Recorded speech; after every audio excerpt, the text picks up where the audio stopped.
बिस्मिल्लाहिर्रहमानिर्रहीम, अस्सलाम वालेकुम। मैं हूं माया खान और मैं हूं शाहज़ेब अहमद और आप देख रहे हैं सुबह सवेरे पाकिस्तान ना यूट्यूब पे बराह रास्त। प्रोग्राम के आगाज़ में कल की तरह जिस तरह शाहज़ेब भी बाहर आप लोगों के लिए अपडेट्स बहुत सारी इकट्ठी कर लाए हैं और वो भी आपसे शेयर करेंगे।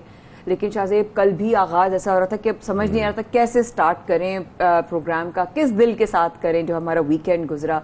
और आज भी हम देखें तो कल देखें किस तरीके से बैरून मुल्क और अंदरून मुल्क लोगों ने जो है वो दिल खोल कर इमरान खान साहब के टेलीथॉन में हिस्सा लिया। बिल्कुल, हम देख रहे हैं मुल्क भर में इस वक्त सैलाब मुतासरीन की इमदाद जारी है। मुख्तलिफ जो ऑर्गेनाइजेशंस हैं वो भी कोशिश कर रही हैं, NGOs भी काम कर रही हैं। साथ में हमने ये भी देखा कि इमरान खान साहब ने कल टेलीथॉन की जिसमें 500 करोड़ रुपए जमा किए गए हैं। अंदरून मुल्क और बैरून मुल्क मुकीम पाकिस्तानियों ने 5 अरब से ज़ायद रुपए की जो रकम है उसका ऐलान किया है। इसके साथ साथ इमरान खान साहब ने यह भी कहा कि इस वक्त पाकिस्तान में बहुत बड़ा इम्तिहान है, सैलाब की वजह से पूरा मुल्क मुतासर है और हमने फैसला किया कि पूरा पाकिस्तान मिलकर इस इम्तिहान से खास तौर पर लड़ेगा, सामना करेगा। सामना करेगा। वाकई में हर इस बड़े चैलेंज के बाद पाकिस्तान दोबारा अपने अल्हम्दुलिल्लाह एक वाकई में एक बहुत बड़ी एक पाकिस्तान को ब्लेसिंग है अल्लाह की तरफ से कि जितने भी मुश्किल पहले अगर जलजले आए हैं या 2010 की बात करें हम उस वक्त सैलाब आया है, पाकिस्तान फिर जो है वो जुड़ गया।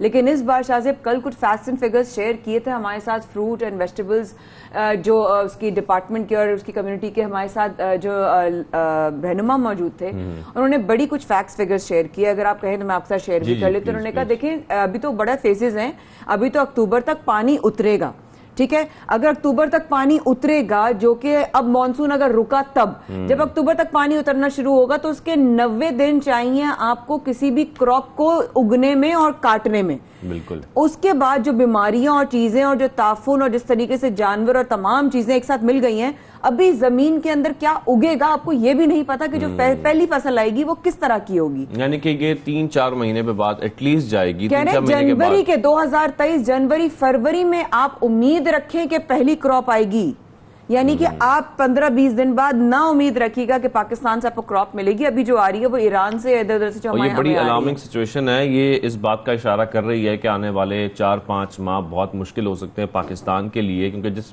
तरह बताया जा रहा है कि 80 या 70% आपकी अगर फसल जो है वो तबाह हो गई है तो उसके बाद एक महंगाई की लहर आएगी और खासतौर पर महंगाई की लहर में फिर एक तो ऑलरेडी मुल्क मुतासर है, फिर मुतासर होगा। एग्जैक्टली कहते हैं अगर डिमांड 1000% है तो सप्लाई सिर्फ 10% होगी। ये जहन बना के बैठ लें। तो हमारे जो हैं रिपोर्टर्स भी हमें कल अपडेट कर रहे थे, क्योंकि बलूचिस्तान से आने वाला जो सैलाबी रेला है उसके हवाले से भी कहा जा रहा है कि सिंध में तबाहकारियां जारी हैं और हम देख भी रहे हैं इस वक्त मुसलसल आपको अपडेट भी कर रहे हैं। इसके साथ साथ खैरपुर नातन शाह समेत सैकड़ों देहात ज़ेरे आब आ गए हैं। गोड सनाउल्लाह खोसो के करीब 100 फीट और सांगड़ में 50 फीट चौड़ा शगाफ पड़ने से दर्जनों देहात के जो रिहायशी हैं वो नकल मकानी करने पर मजबूर हैं और हम देख रहे हैं कि मुख्तलिफ हाईवेज पर माया लोग आकर जो है वो रिहाइश पजीर है, वो कोशिश कर रहे हैं कि वहाँ जो उनके गाँव, अब जाहिर है पूरे गाँव डूब गए हैं तो उनके पास कोई जगह नहीं है ठहरने की, रात गुजारने की, और खासतौर पर जब सर पर छत नहीं है, खाने को कुछ नहीं है, तो ऐसे में लोग बड़े परेशान है। अपने मवेशियों को लेकर वो हाईवेज पे बैठे हुए हैं। बिल्कुल, हम मुख्तलिफ कल जगहों पर ये देख रहे हैं। अभी आपने देखा रास्तों में क्या सूरत हाल आपको नजर आई?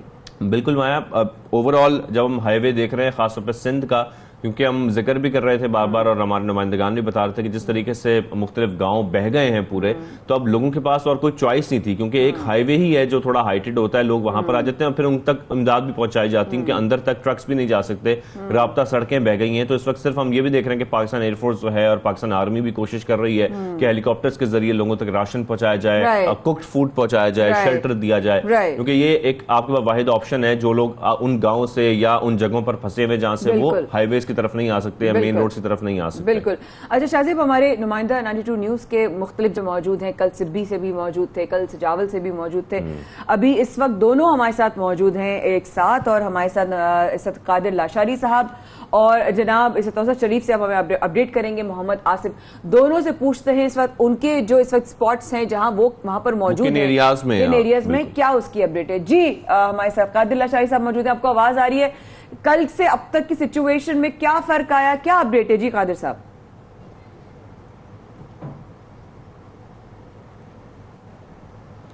जी माया, दो दिन से हम जो देख रहे हैं सूरत हाल मज़ीद ख़राब होती जा रही है। कल हम सजावल जोनेजो में थे और वहाँ से पता चला कि खैरपुर, नाथन शाह, दादू और जोही जो है वो डूब रही है। ये सिटी जो है तहसील के सिटी हैं, इनके करीब करीब 200 से मज़ीद जो है गाँव हैं। हम वहाँ से मूव हो गए और यहाँ जो सूरत हाल देखी रात से, इन इलाकों के शहरों के लोग जो है वो अपने घर छोड़ के सड़क पर आ गए। इन लोगों को ना ट्रांसपोर्ट मिल रही है, ना इनको कोई रेस्क्यू कर रहा है, ना इनको कोई खाने पीने की चीज़ें मिल रही हैं। बहुत परेशान है रात को। खैरपुर, नाथन शाह, जोही और उसके अलावा जो करीब करीब के गांव हैं, उन लोगों ने रात जाग के गुजारी है और कोशिश कर रहे थे कि वो यहाँ से मूव हो जाए, लेकिन ट्रांसपोर्ट नहीं मिल रही है। ट्रांसपोर्ट का भी यहाँ बड़ा प्रॉब्लम है। लोगों को ना तो रेस्क्यू किया गया है, ना ही ट्रांसपोर्ट की सहूलियात दी जा रही हैं। लोगों के अभी मसाइल जो है वो बढ़ रहे हैं। दिन ब दिन हम जो देख रहे हैं कि उनमें गुस्सा भी नज़र आ रहा है और बेबसी भी नज़र आ रही है कि वो कुछ कर नहीं सकते, ना तो यहाँ से कहीं जा सकते। हमें कुछ ऐसे लोग भी मिले जिनका कहना था कि हमारे पास किराया भी नहीं है। कल खैरपुर में एक बूट पॉलिश करने वाला बंदा मिला, उसके साथ बच्चे थे, उसकी बीवी थी। उनका कहना था कि मैं तो यहाँ से जाना चाहता हूँ, जामशोरो चला जाऊँ, कराची चला जाऊँ, लेकिन मेरे पास किराया नहीं है।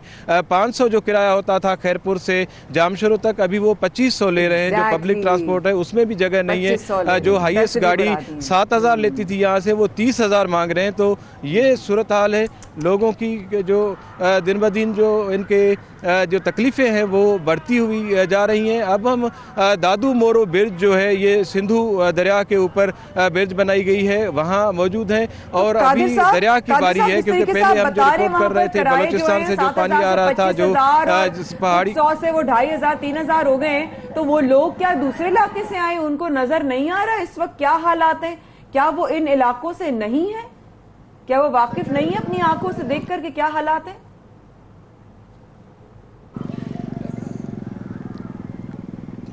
देखें, जो नौसरबाज सोच होती है वो कभी भी इस तकलीफ़ को नहीं देखती। लोग तो तकलीफ़ में ब्याज भी देते हैं। तो ये सूरत हाल हमें ऐसी नज़र आ रही है। हम जब कल लाड़काना से निकले, इसी बीच में तकरीबन कई 100-150 किलोमीटर है दादू तक, लाड़काना और दादू का सफ़र। यहाँ हमें कोई खाने का कोई होटल नहीं मिला। लोग जो हैं वो हज़ारों लाखों लोग जो हैं वो मुतासर हुए, वो सड़क पर आ गए। तो कोई होटल नहीं था, उनको खाना भी नहीं मिल रहा और सरकार की जानब से और किसी जानब से भी नहीं मिल रहा। लोग खाना अगर कोई ख़रीदने की ताकत भी हो उसको, लेकिन होटलों पे खाना भी नहीं मिल रहा था। हम जब दादू पहुँचे तो वो बता रहे थे कि हम चाय दे सकते हैं, लेकिन कोई खाने की सहूलत यहाँ नहीं है। तो लोग बड़े परेशान हैं। और उसके अलावा यहाँ हमने देखा है कि सांप जो है निकले हैं। तकरीबन शहदाद कोट में सांप जो है वो हमें ज़्यादा नज़र आए। हर तकरीबन 1 किलोमीटर में हमें सांप नज़र आया। हम देख रहे थे पानी में सांप, सड़क पर सांप। तो उनको उस हवाले से भी परेशान है लोग के बच्चे, बच्चों को तो नहीं संभाल सकते, संभाले क्या करें। गाँव में तो वो जो सांप हैं वो निकल कर जो है वो सड़कों पर आ रहे हैं या उससे ज़्यादा खतरा बढ़ गया है। हमारे नुमाइंदे तोसा शरीफ से भी मोहम्मद आसिफ हमारे साथ मौजूद हैं, उनसे भी बात कर लेते हैं। मोहम्मद आसिफ, आप मुझे बताइएगा तोसा शरीफ में इसमें क्या सूरत हाल है और जो मुतासरीन हैं उनकी क्या इस वक्त सूरत हाल है, इस हवाले से भी अपडेट कीजिएगा। माया, अभी आप बात कर रही थी लोगों की मुश्किलात के हवाले से। लोगों की मुश्किलात के हवाले से बात यह है कि यहाँ पर क़यामत खेज़ मनाज़र देखने को मिले हैं। लोगों के पास खाने के लिए नहीं है। लोग यहाँ पर ख़ास तौर पर रुझान और राजनपुर के मुज़ाफ़ाती इलाकों में ऐसी जगह देखी जहाँ पर लोगों के पास पीने तक का पानी नहीं था। लोग हमें सैलाब ज़दा पानी पीते हुए नज़र आए। उनसे जब हमने गुफ्तगू की तो कहते हैं जी 3 दिनों से बच्चों के पास खाने के लिए पानी नहीं है, खुराक नहीं है उनके पास। उनका तमाम जो सामान था, जो जमा पूंजी थी, वो सैलाब बहाकर ले जा चुका है, जिसकी वजह से वो रोड पर बैठे हुए हैं। खाने के लिए सामान नहीं है और पीने के लिए पानी तक नहीं है। रात की सूरत हाल ये होती है कि लाइट नहीं है इन इलाकों में, क्योंकि ज़ाहिर बात है बिजली का निज़ाम भी दरम बरम हो चुका है। पानी 8-8, 9-9 फुट यहाँ पर खड़ा है, तो बिजली का निज़ाम दरम भरम होने की वजह से वो लोग सड़कों पर आ चुके हैं। अब सड़कों पर सूरत हाल ये है कि एक तो पानी की वजह से हबस हो चुकी है, दूसरी शदीद गर्मी दिन भर रहती है। तो ना तो वो कहते हैं हम रात में सुकून से बैठ सकते हैं कैंपों के नीचे, ना दिन में सुकून से रह सकते हैं। बच्चे पूरा दिन रोते रहते हैं, मुख्तलिफ बीमारियों में मुब्तला हो रहे हैं, ख़ासतौर पर छोटे बच्चों में डायरिया की बीमारी, क्योंकि ज़ाहिर बात है खुराक अच्छी नहीं है तो डायरिया की बीमारी बहुत फैल रही है, जिसम पर खारिश होना शुरू हो चुकी है बच्चों के। ये आलम हमने देखा, क़यामत खेज़ आलम देखा। तोसा शरीफ की बात करें तो इस वक्त मैं तोसा शरीफ के शुमाली नाड़ी शुमाली के इलाके में मौजूद हूँ। यहाँ पर भी क़यामत खेज़ मनाज़र है। मेरा कैमरामैन दिखा सकता है, ये बस्ती है और बस्ती का आलम ये पानी अभी ये गुज़श्ता तकरीबन कोई 15 दिन से ज़्यादा पानी यहाँ पर खड़ा है, पानी खड़ा है। बस्ती की हालत ये देखना चाहिए खस्ता हो चुकी है, लोगों के मकानात गिर चुके एरिया। अल्लाहु अकबर, उफ जी, यही माया यही दिखा रहे थे हम कि ये मनाज़र देखें, आपको देख के लगेगा कि ये बस्ती में अभी भी पानी है। ये तकरीबन 3 फुट तक का पानी है। लोगों के घर मकानात की हालात ये है कि उनकी जो बेस होती है मकानात की, जब हम बनाती है तो बेस हमेशा मजबूत बनाई जाती है और बेस गिरने की वजह से घर तबाह हो चुके हैं। ये सिर्फ एक बस्ती नहीं है, तोसा शरीफ की तकरीबन 250 से ज़ायद बस्तियाँ बनती है।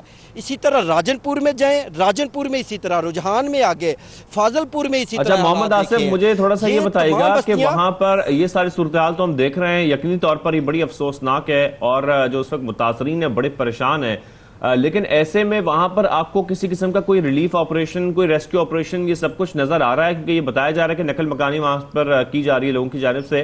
क्या यहाँ पर कोई लोग भी मौजूद हैं या सब लोग नकल मकानी कर चुके हैं? कोई अभी भी रेस्क्यू ऑपरेशन चल रहा है या रिलीफ ऑपरेशन चल रहा है यहाँ पर? अच्छा शाहजेब, 2 इसमें चीज़ें हैं, एक छोटी सी मैं डिफाइन करना चाहूँगा।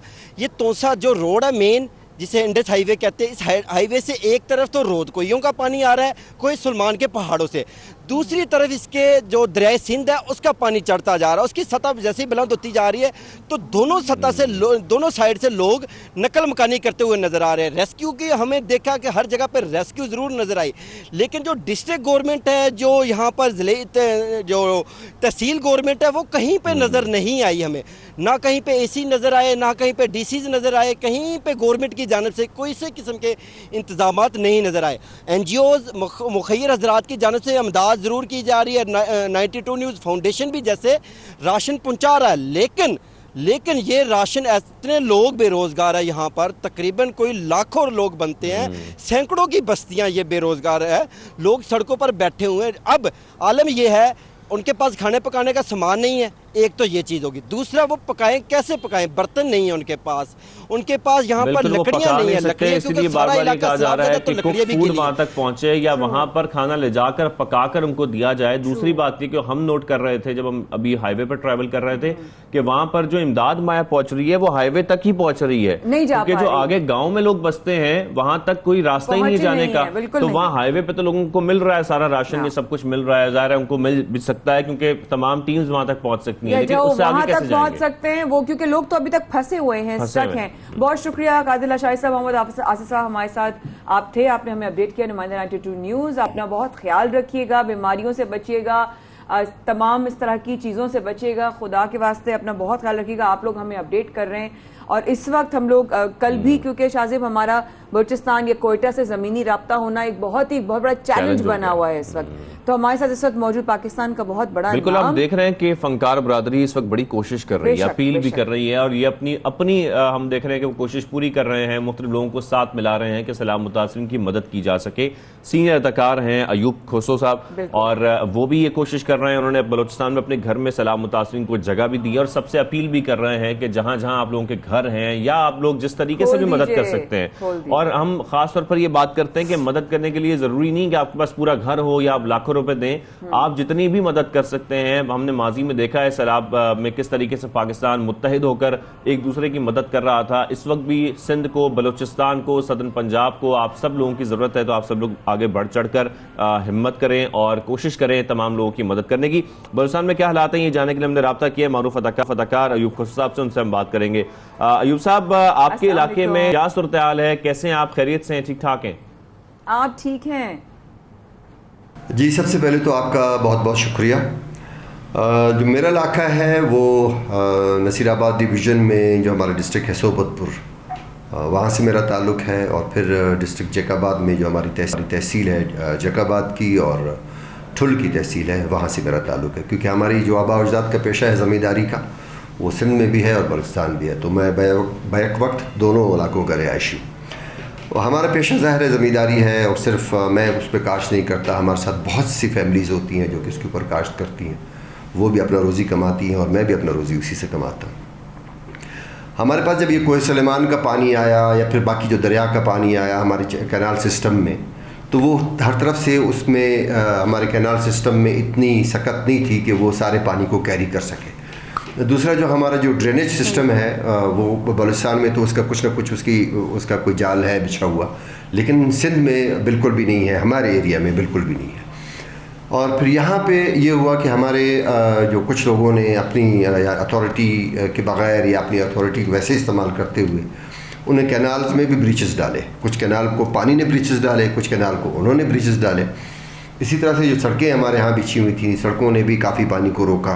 तो हम तो ब्रिज वगैरह पुल वगैरह नहीं बनाते हैं, हम कोई प्रॉपर सर्वे तो नहीं करते हैं। हम तो जहाँ पे सड़क बिछानी हो हम ये नहीं देखते कि पानी ने कहाँ से गुजरना है, यहाँ से पानी गुजरेगा या क्योंकि 2010 में जो सैलाब आया उससे हमने कुछ सीखा नहीं। हमने दोबारा से जब चीज़ों को बनाया तो हमने दोबारा उसी पुराने पैटर्न पे चीज़ों को हमने रखा। हमने फिर ये आंखें बंद करके हम सो गए, या हमने अपना सर जो है वो रेत में दबा के हम बैठ गए और हमने कहा कि बस दोबारा इस तरह का सैलाब नहीं आएगा या पानी नहीं आएगा या इस तरह की कोई आफत नहीं आएगी। लेकिन ये तो कुदरत की तरफ से था और कुदरत ने हमें एक बार फिर इस आजमाइश में डाला। और इस आजमाइश में, इस बुरे वक्त में हम बहुत सी चीज़ों को देख रहे होते हैं। और ख़ास तौर पे मैं जो हमारे करता धरता हैं, जो प्लानिंग्स करते हैं, जो काम को देखते हैं, उनकी तरफ से तो एक जैसे कहते हैं ना कि एक ऐसे ख्वाब खरगोश में वो रहते हैं कि जिसमें बिल्कुल लापरवाही उनकी होती है कि चलो कोई मसला नहीं है, फिर कोई ठेकेदार आ जाएगा, फिर कोई ठेकेदारी सिस्टम में फिर पैसे आ जाएंगे, मरकज़ से आ जाएंगे, बाहर की दुनिया से आ जाएंगे। क्योंकि 2010 के सैलाब में बाहर की दुनिया बड़ी हमारे पास आई, तुर्की हमारे पास आया, ईरान हमारे पास आया, बड़ी दुनिया आई। तो लेकिन हमने जिस तरह से हमारा रवैया था, जिस तरह से हमने काम किया, उन्होंने देख लिया कि हम किस तरह से रहते हैं। सो मेरी जो हमारा पेशा है ख़ास तौर पे नसीराबाद डिवीज़न का बलूचिस्तान में, वो तो टोटली कैनाल पे ही मुनसर है और कैनाल इरीगेटेड है। हम राइस ग्रोवर्स हैं, तो हमारा तो फसल पूरी यानी कि लग चुकी थी, उसके ऊपर पूरी लोगों की इन्वेस्टमेंट जा चुकी थी। यानी वो ये समझ लें कि हल से लेके पानी और फिर बीज और खाद और फर्टिलाइज़र्स और सारी यानी पूरी टोटल हमारी इन्वेस्टमेंट लोगों की उसमें जा चुकी थी, और वो पूरा टोटली वो पानी के नीचे आ गया और बर्बाद हो गया। चले उसके बाद फिर जो लोगों के घर थे, ख़ासतौर पे जो ज़मीनों पे काम करते हैं, उनके कोई बड़े बंगले तो है नहीं, उनके कच्चे घर हैं, तो या तो वो ईंटों के गारे के साथ एक कच्चे घर हैं उनके। माल मवेशी उनका एक वो साथ साथ उनका रहता है, वो उनकी ज़िंदगी में उसका एक एडिशनल एक सिलसिला उनमें रहता है। माल मवेशी उनका दरबदर हुआ, बहुत से लोगों के माल मवेशी मर गए, उनके घर गिर गए। और इसी तरह से जो ज़मींदार थे, ज़मींदारों को बहुत ज़्यादा नुकसान हुआ। मैं अपने घर की बात बताऊं कि मेरे अपने घर जो है ना उसको काफ़ी सारा नुकसान हुआ। सिंध के घर पे मेरी चार दीवारी सारी गिर गई और उसके कमरे एक दो गिर गए। इसी बलूचिस्तान में जो सिलसिला था हमारा वो सारा बैठ गया। तो मैं अपनी बात तो नहीं करूँगा, लेकिन मैं आम लोगों की बात करूँगा जिनका सारे रोज़ी रिस्क का सिलसिला यही था। अब उसको कैसे ठीक किया जाए, अब ये हुकूमत के प्लान्स होते हैं कि हुकूमत बैठ के पूरा एक एजेंडा देती है, पूरा एक प्रोग्राम देती है कि अब हमने इस चीज़ को अगर रिहेबिलिटेट करना है, आप अपने कैनाल सिस्टम को ठीक करें। अगर आप में ये सकत नहीं है, आपके इंजीनियर्स में, आपके उनमें अगर ये सकत नहीं है, अगर बाहर की दुनिया को बुलवाएं, बाहर की दुनिया को इनवाइट करें कि वो आए और आपके कैनाल सिस्टम को ऐसा करें कि अगर 11 लाख 12 लाख 13 लाख क्यूसेक भी पानी अगर गुड्डू से निकल रहा हो या सखर बहरा से निकल रहा हो तो वो खैर आफियत के साथ वहाँ से गुजर जाए। लेकिन जब वो 7-8 लाख पे आता है तो जाहिर है वो पूरे उसके जो ब्रिजेस दिया है ना, उसके हवाले से भी सवाल करते हैं। अयूब भाई, आपने अपना घर भी जो है वो लोगों के लिए खोल दिया, शेल्टर दिया, उसके बारे में थोड़ा सा शेयर कर सकते हैं? क्योंकि हमें जब खबर मिली तो वाकई में बहुत खुशी हुई कि यार चलो ख्याल किया कि आपने अपने घर के दरवाजे यानी कि दिल के दरवाजे खोल दिए। बिल्कुल। अच्छा, आपने लफ्ज़ शेल्टर का इस्तेमाल किया। वो शेल्टर तो मैं नहीं कहूँगा, ज़ाहिर है हमारी फैमिलीज़ हैं जो हर तरफ सिंध में भी हैं, बलूचिस्तान में भी हैं। तो जब एक मुसीबत आ जाती है तो फिर हम ज़ाहिर है एक दूसरे को याद करते हैं। तो मेरे पास कुछ फैमिलीज़ आ गई थी यहाँ पे कोयटा में, जो एकदम से वहाँ से निकली, क्योंकि उन्होंने पहले अपनी ज़मींदारी को बचाने की कोशिश की, फिर जब ज़मींदारी नहीं बची तो फिर उन्होंने अपने गाँव को, अपने घरों को बचाने की कोशिश की। फिर जब वो भी नहीं बचे तो फिर वो सारे बेचारे एकदम से कोयटा, क्योंकि करीब है हमारे जो इलाका है वो तकरीबन अराउंड 300 किलोमीटर के करीब का है, तो वो फिर कोयटा उनको करीब पड़ता है, तो वो कोयटा की तरफ भागे। तो ज़ाहिर है वो फिर मुख्तलिफ हमारे यहाँ पे जो कोयटा में फैमिलीज़ हैं तो वो फैमिलीज़ की तरफ चली जाए। तो मेरे पास वो आ गए थे, वो 2-4 दिन मेरे पास मेहमान रहे। उसके बाद फिर ज़ाहिर है वो यहाँ पे कोयटा में जो करीब करीब के इलाके हैं जहाँ से पानी उतर चुका है, वहाँ पे भी उनकी फैमिलीज़ हैं, घर हैं, फिर वो वहाँ पे चले गए। बिल्कुल इसके साथ अयूब साहब, सैलाब ने तबाही मचाई है, वो तबाही हम देख रहे हैं बलूचिस्तान में, सिंध में खुराक की किल्लत का सामना हो रहा है। आपके ख्याल में फौरी तौर पर इस वक्त किस चीज़ की ज़रूरत है, खासतौर पर सैलाब मुतासरीन को? देखिए, मैं तो फौरी तौर पे ये कहूँगा कि आप लोगों को डिस्प्लेस होने से बचाएं। वो जहाँ जहाँ पे रह रहे थे, आप कोशिश करें कि अगर मैं मैदानी इलाके की बात करता हूँ, यानी नसीराबाद डिवीज़न की बात करता हूँ, या लसवेला की मैं बात करता हूँ, या झलमक्सी की मैं बात करता हूँ, जो मैदानी इलाके हैं, पहाड़ी इलाकों से तो पानी उतर जाता है, रेगिस्तानी इलाके से पानी निकल जाता है। वहाँ पे जो सैलाब की तबाहकारियाँ हो जाती हैं, लोगों के घर, लोगों के माल मवेशी वो डिस्प्लेस हो जाते हैं या वो मर जाते हैं, तो वो तो फौरी तौर पे आप उनके घरों को दोबारा से बना सकते हैं। लेकिन जो मैदानी इलाके हैं, वहाँ से सबसे बड़ा इशू इस वक्त जो है वो ये है कि आप पानी को वहाँ से निकालें, पानी को ड्रेन करें। सबसे पहले तो ये है कि आप लोगों को रिहेबिलिटेट करें, उनको अगर किसी ऊंचाई पे कहीं पे लेकर जाएं, जहाँ पे अगर कोई थोड़ी सी ऊंची जगह है वहाँ पे उनको लेकर जाएं, क्योंकि इस वक्त वो सड़कों पे पड़े हुए हैं। और आपकी टीमें भी वहाँ पे गई, उन्होंने भी सारा कुछ वो देखा होगा, तो वो सड़कों पे है और हर तरफ सड़क भी नहीं है, कहीं कहीं तो बेचारे सड़कों को पहुँच भी नहीं सके। तो सबसे पहले ये है कि आप उनको रिहेबिलिटेट करें। ज़ाहिर है खुराक तो इंसान की बेसिक नेसेसिटी है, खुराक तो बेसिक ज़रूरत है, लेकिन खुराक कौन सी देनी है? ऐसी खुराक ना दे आप उसको कि जिसको उसको पकाने के लिए मुश्किल पड़ जाए, कि अब ये खुराक सी बात हो गई है मेरे पास, लेकिन मैं इसको बनाऊंगा कैसे, पकाऊंगा कैसे? क्योंकि वहाँ पे लोग लकड़ियाँ ज़्यादातर जलाते हैं। हमारे पास गैस सिस्टम कहीं कहीं मौजूद है, लेकिन कोयटा जैसे बड़े शहर में आज 5वां-6वां दिन है गैस नहीं है, तो फिर छोटे छोटे गाँव देहातों को कौन पूछता है यहाँ पर? सो बहरहाल वो सबसे बेसिक ये है कि आप उनको पानी, क्योंकि पानी का प्रॉब्लम है, पानी नहीं है उनके पास, पानी दे दें। बच्चे हैं, बच्चों के लिए दूध आप दे दें, खुश्क अगर आप कोई खुराक उन तक पहुंचा दें, तो ताकि वो 2-4 दिन 5 दिन जो भी है, जितना देर वो पानी वहाँ से उतरता है, लकड़ियाँ वगैरह खुश्क हो जाती हैं, तो फिर आप 1 हफ्ता 10 दिन के बाद आप उन तक कीजिए। तो बेसिक ज़रूरत जो है वो उनको रिहेबिलिटेट करना, उनको टेंट या उनको शेल्टर फराहम करना, क्योंकि मौसम वहाँ पर गर्म है। कोयटा और ये इलाके जो ऊपर के इलाके पहाड़ी, ये ठंडा है, लेकिन हमारे उस तरफ का इलाका गर्म है काफ़ी, या लसबेला का इलाका, झलमक्सी का इलाका, ये गर्म इलाके हैं। तो आप उनको वो शेल्टर दें जिसके अंदर वो बैठ के ज़रा ठंडक महसूस करें।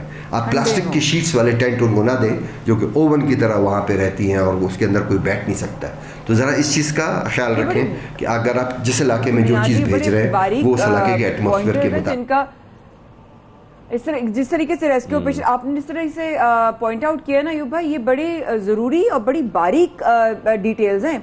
अगर इनको इग्नोर किया तो उल्टा और नुकसान होना शुरू हो जाएगा, लोगों को तकलीफ होगी जिनकी हम राहत के लिए कर रहे हैं। और ये भी सही कह रहे हैं कि उनको डिस्प्लेस करने के बजाय वहीं पर फैसिलिटेट किया जाए। वो मुश्किल है लेकिन वो ज्यादा बेहतर है। वो इस वक्त तो यही जरूरी है ना। तो obviously I think ground realities पता होना इसलिए भी बहुत जरूरी है कि हम तो दूर बैठे, हम फिक्रमंद हैं।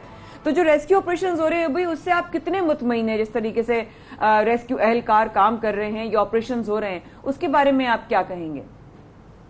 देखिए, जो रेस्क्यू ऑपरेशन है अगर एक हद तक आप पूछें तो मैं कहूँगा हाँ ठीक है, एक रेस्क्यू ऑपरेशन और ज़ाहिर एक एडमिनिस्ट्रेशन है, ज़ाहिर है लोग हैं, उनकी रिस्पॉन्सिबिलिटीज़ हैं और ये वो वक्त है कि वो अपनी रिस्पॉन्सिबिलिटीज़ को समझें। तो मैं तो ये कहूँगा कि हाँ एक हद तक वो काम कर रहे हैं, लेकिन अगर आप कहें कि आप मुतमईन हैं तो मैं मुतमईन नहीं हूँ। बात यह है कि हर जगह पे वो आपके लोग पहुँच भी नहीं सकते हैं। अभी अगर मैं ये कहूँ कि अभी इस वक्त भी जो मेरे आपसे बात हो रही है, मुझे नहीं मालूम कि आज दिन में या रात में अगर रास्ता बोलान का खुल गया हो तो खुल गया हो, लेकिन अभी तक बोलान का रास्ता बंद है। यानी अगर आप इस तरफ से कोयटा से सखर की तरफ जाना चाहें तो रास्ता आपको नहीं मिलेगा। हाँ, ये कराची की तरफ, लसबेला की तरफ छोटी गाड़ियों के लिए, बल्कि बड़ी गाड़ियों के लिए भी रास्ता खुल गया। तो आपके पास सबसे पहला तो ये है कि जहाँ जहाँ आप पहुँच सकें, क्योंकि बलूचिस्तान को अगर आप ये देखें, उसकी पूरी उसको डायनामिक्स को अगर आप समझें तो पहाड़ी इलाके हैं, लोग बहुत दूर दराज रहते हैं, हर कोई सड़क के करीब नहीं रहता। ये जहन में रखें कि ये पंजाब नहीं है या सिंध नहीं है जो हर तरफ सड़कें हैं। अयूब साहब, आपने बहुत डिटेल में हमें ये एटलीस्ट समझाया है कि क्योंकि वहाँ की ज़रूरियात अलग हैं, हम दूर बैठकर वो सब चीज़ नहीं सोच सकते जो वहाँ के मकामी लोग हैं वो सोच सकते हैं, वो देख रहे हैं कि इस वक्त यहाँ पे ज़रूरत क्या है, ये बड़े इंपॉर्टेंट पॉइंट्स हैं। तो वहाँ पर उनको फैसिलिटेट करें। गैस उनके पास नहीं है, खाना वो नहीं पका सकते, उनको कुक फूड की ज़रूरत है, यानी कि उनको आप पका पकाया खाना दें, ऐसी चीज़ें दें जो कि उनको पकाने की ज़रूरत ना पड़े। इसके अलावा और कोई ऑप्शन नहीं है। थके हुए हैं, उनके पास एनर्जी बिल्कुल भी नहीं है, इस वक्त उनको खुराक की जरूरत है, कम से कम उनके अंदर ताकत आए। तो अयूब भाई बस ये बता दीजिएगा कि सैलाब की जो मुतासरीन है उनकी मदद, इस तरह शाहजेपुर में अभी यही सवाल कर रहे थे कि अगर उनकी मदद करनी हो किस तरीके से कर सकते हैं हम, किस तरह आपका साथ किस तरह दिया जाए? देखिए, बहुत से NGOs हैं, बहुत से एसोसिएशंस हैं, बहुत से इदारे हैं जो कि बहुत अच्छा काम कर रहे हैं। हमने जो हम बलूचिस्तान के या कोयटा के जो हम आर्टिस्ट हैं, हमने जब ज़लज़ला आया था कश्मीर में तब भी हमने बहुत ज़्यादा काम किया था। उस ज़माने में रेलवे के मिनिस्टर थे शेख रशीद साहब, उनसे मैंने रिक्वेस्ट की थी कि मुझे आप एक ट्रेन दे दें सर। मैंने यहाँ से बहुत से लोगों ने बहुत सारा सामान जमा किया हुआ था, तो हमने कहा कि हम ये लेके जाना चाह रहे हैं वहाँ तक, क्योंकि उस ज़माने में ये ट्रक्स वालों ने इन्होंने बहुत ज़्यादा किराया बढ़ा दिए थे। तो उसने मुझे मना कर दिया कि जी हमारे पास कोई ट्रेन नहीं है। तो गवर्नर थे यहाँ पे ओवैस गनी साहब, फिर हम उनके पास चले गए, हमने उनको रिक्वेस्ट की, तो उन्होंने हमें पूरी एक ट्रेन दी। तो हमने यहाँ से लेके कोयटा से लेके पिंडी तक हमने 6 दिन में 7 दिन में हमने वो सफ़र किया रमज़ान शरीफ में, क्योंकि हम हर स्टेशन पे रुकते थे, हम हर शहर पे रुकते थे, पूरी हमारी टीम हम उतरते थे। हम तो बाकायदा झोली फैलाने वाली हमारी एक मुहिम थी कि हम हर एक के पास जाते थे। तो हमें लोगों ने यहाँ से लेके हमारा लास्ट जब हम स्टेशन रुके तो वो दीना पे हम रुके थे, तो दीना पे भी हमें बहुत सारा हमें सामान दिया गया था। तो हर स्टेशन पे हर जगह पे तो हम जाके फिर पिंडी रुके, पिंडी के बाद फिर हम बाग चले गए, ईद हमने वहाँ पे गुजारी। इसी तरह से 2010 का सैलाब आया, उसमें मैंने और मेरे बहुत अच्छे दोस्त हैं कैसर खान निज़ामानी, हमने वहाँ पे कराची में बहुत सारा काम किया। लेकिन चूँकि फिर वो जैकबाद और उसका वो रास्ता कटा हुआ था, तो तब मुझे एयरफोर्स ने जो है पूरा एक C-130 मुझे जहाज़ दिया, जिसमें मैंने बहुत सारा सामान ला के फिर मैं जैकबाद शहबाज एयरबेस पे लेकर आया था। फिर वहाँ से हेलीज़ के ज़रिए भी आर्मी ने बहुत सी डिस्ट्रीब्यूशन की थी। ज़ाहिर है आर्मी का तो बड़ा एक सेटअप है, तो हमारे भी एक छोटा सा वो आटे में नमक के बराबर एक कुछ चीज़ें थी, हमने वो सर से काम किया। इसी तरह जब आवारान में, जब नाल में, खुजदार में जब सैलाब आया तब भी हम दोस्तों ने बहुत ज़्यादा सारा काम किया। फिर हमने बाद में सोचा कि हम एक प्रॉपर अगर हम एक एसोसिएशन को रजिस्टर कराएं, जिसमें बलूचिस्तान के हमारे बहुत बड़े बड़े नामवर आर्टिस्ट हैं, करम दोस्त साहब हैं, अब्दुल मुराद साहब हैं, बहुत सारे दोस्त हैं जो इसमें काम कर रहे हैं, अब्बास काकड़ साहब हैं, अब्दुल्ला बादिनी साहब हैं, बहुत सारे दोस्त। हम इस एसोसिएशन को लेके हम आगे बढ़े हैं, जिसका गुर्ग वेलफेयर एसोसिएशन के नाम से है। हमारा ये था कि हम एनवायरनमेंट पे काम करें, हमारा ये था कि हम वाइल्ड लाइफ की प्रोटेक्शन पे काम करें, हमारा ये है कि हम सी लाइफ की प्रोटेक्शन पे काम करें, हम आर्ट और उसके कल्चर के ऊपर काम करें, और हम अपनी जो बलूचिस्तान की टूरिज़्म है हम इसके ऊपर काम, न सिर्फ बलूचिस्तान की टूरिज़्म बल्कि हम सिंध की टूरिज़्म पे और कल्चर पे भी काम करें, क्योंकि हमारी जो एसोसिएशन है वो सिर्फ महदूद नहीं है बलूचिस्तान तक बल्कि पूरे पाकिस्तान तक है। तो हमारा फोकस ये था कि हम बलूचिस्तान और सिंध, चूँकि हमारे करीब हमारे बहुत से कल्चर्स आपस में मिलते हैं, इसी तरह से जो हमारा, और आपने वक्त निकाला आने के बाद, आप से इन हालात में बात होगी, वाकई में दुख हो रहा है, लेकिन बहुत सारी दुआएं हैं। सर शाहजेब ने भी कहा और मैं भी, और जो भी इस वक्त देख रहा है वो ये कि इस तरीके से आपने अपने घर के, दिल के और अपनी नेकियों के लिए जिस तरह आपने अपने दर्जात में और इजाफा कर रहे हैं ना, आपके लिए अल्लाह ताला और आसानियाँ करे। इस मुल्क, हमारी ज़मीन, हमारी सरजमीन पाकिस्तान को इस चैलेंज से निकाले। शाहजेब और माया कर रहे हैं आपका इंतज़ार, प्लीज़ डू स्टे विद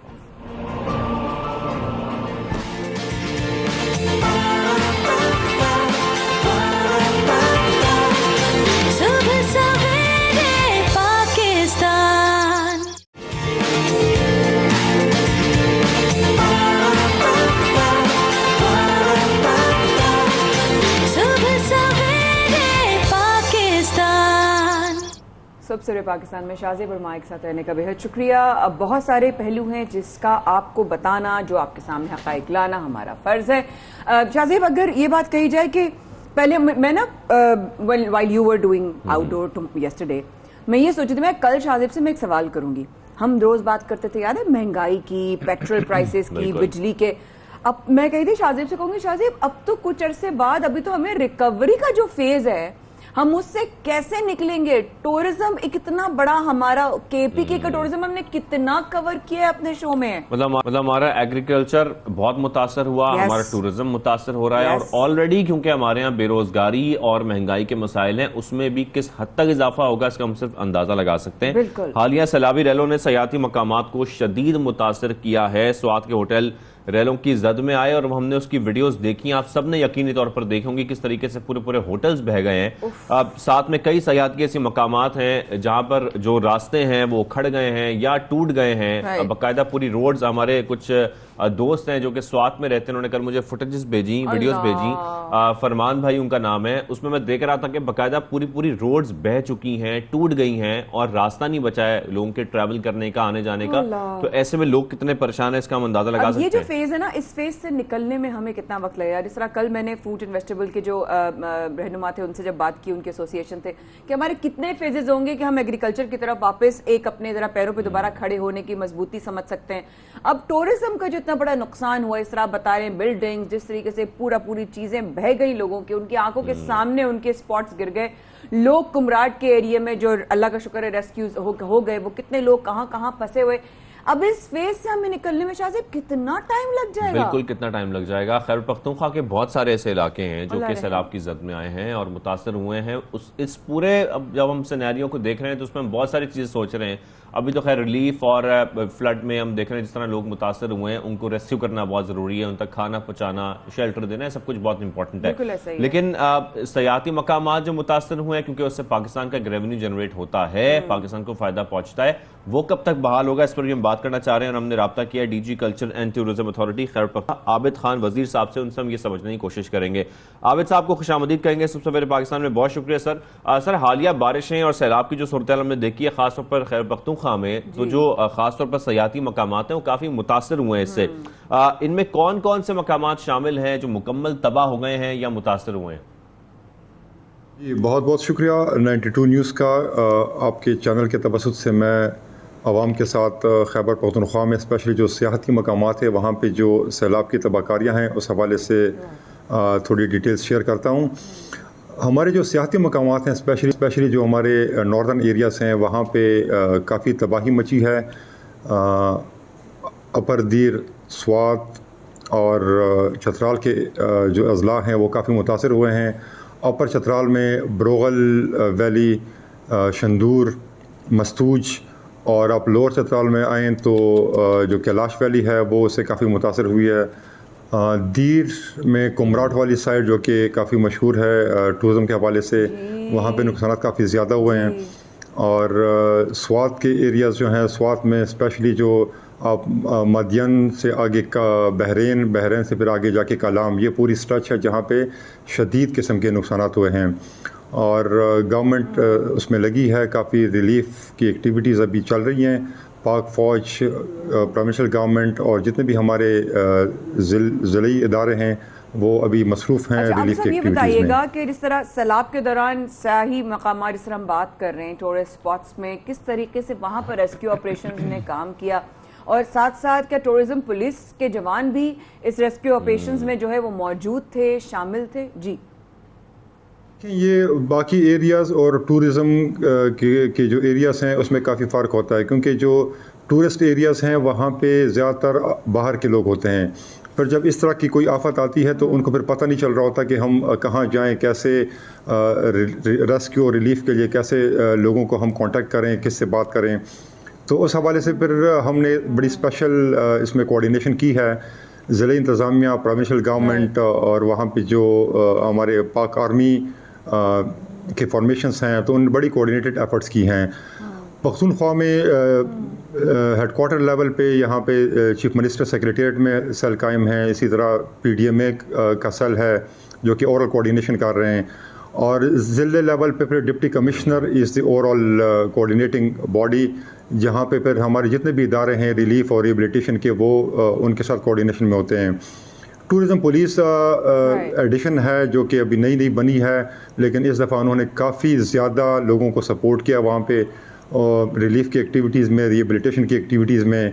वो लोकल्स हैं, वो ट्रेंड हैं और काफ़ी हद तक उन्होंने लोगों को सपोर्ट किया है।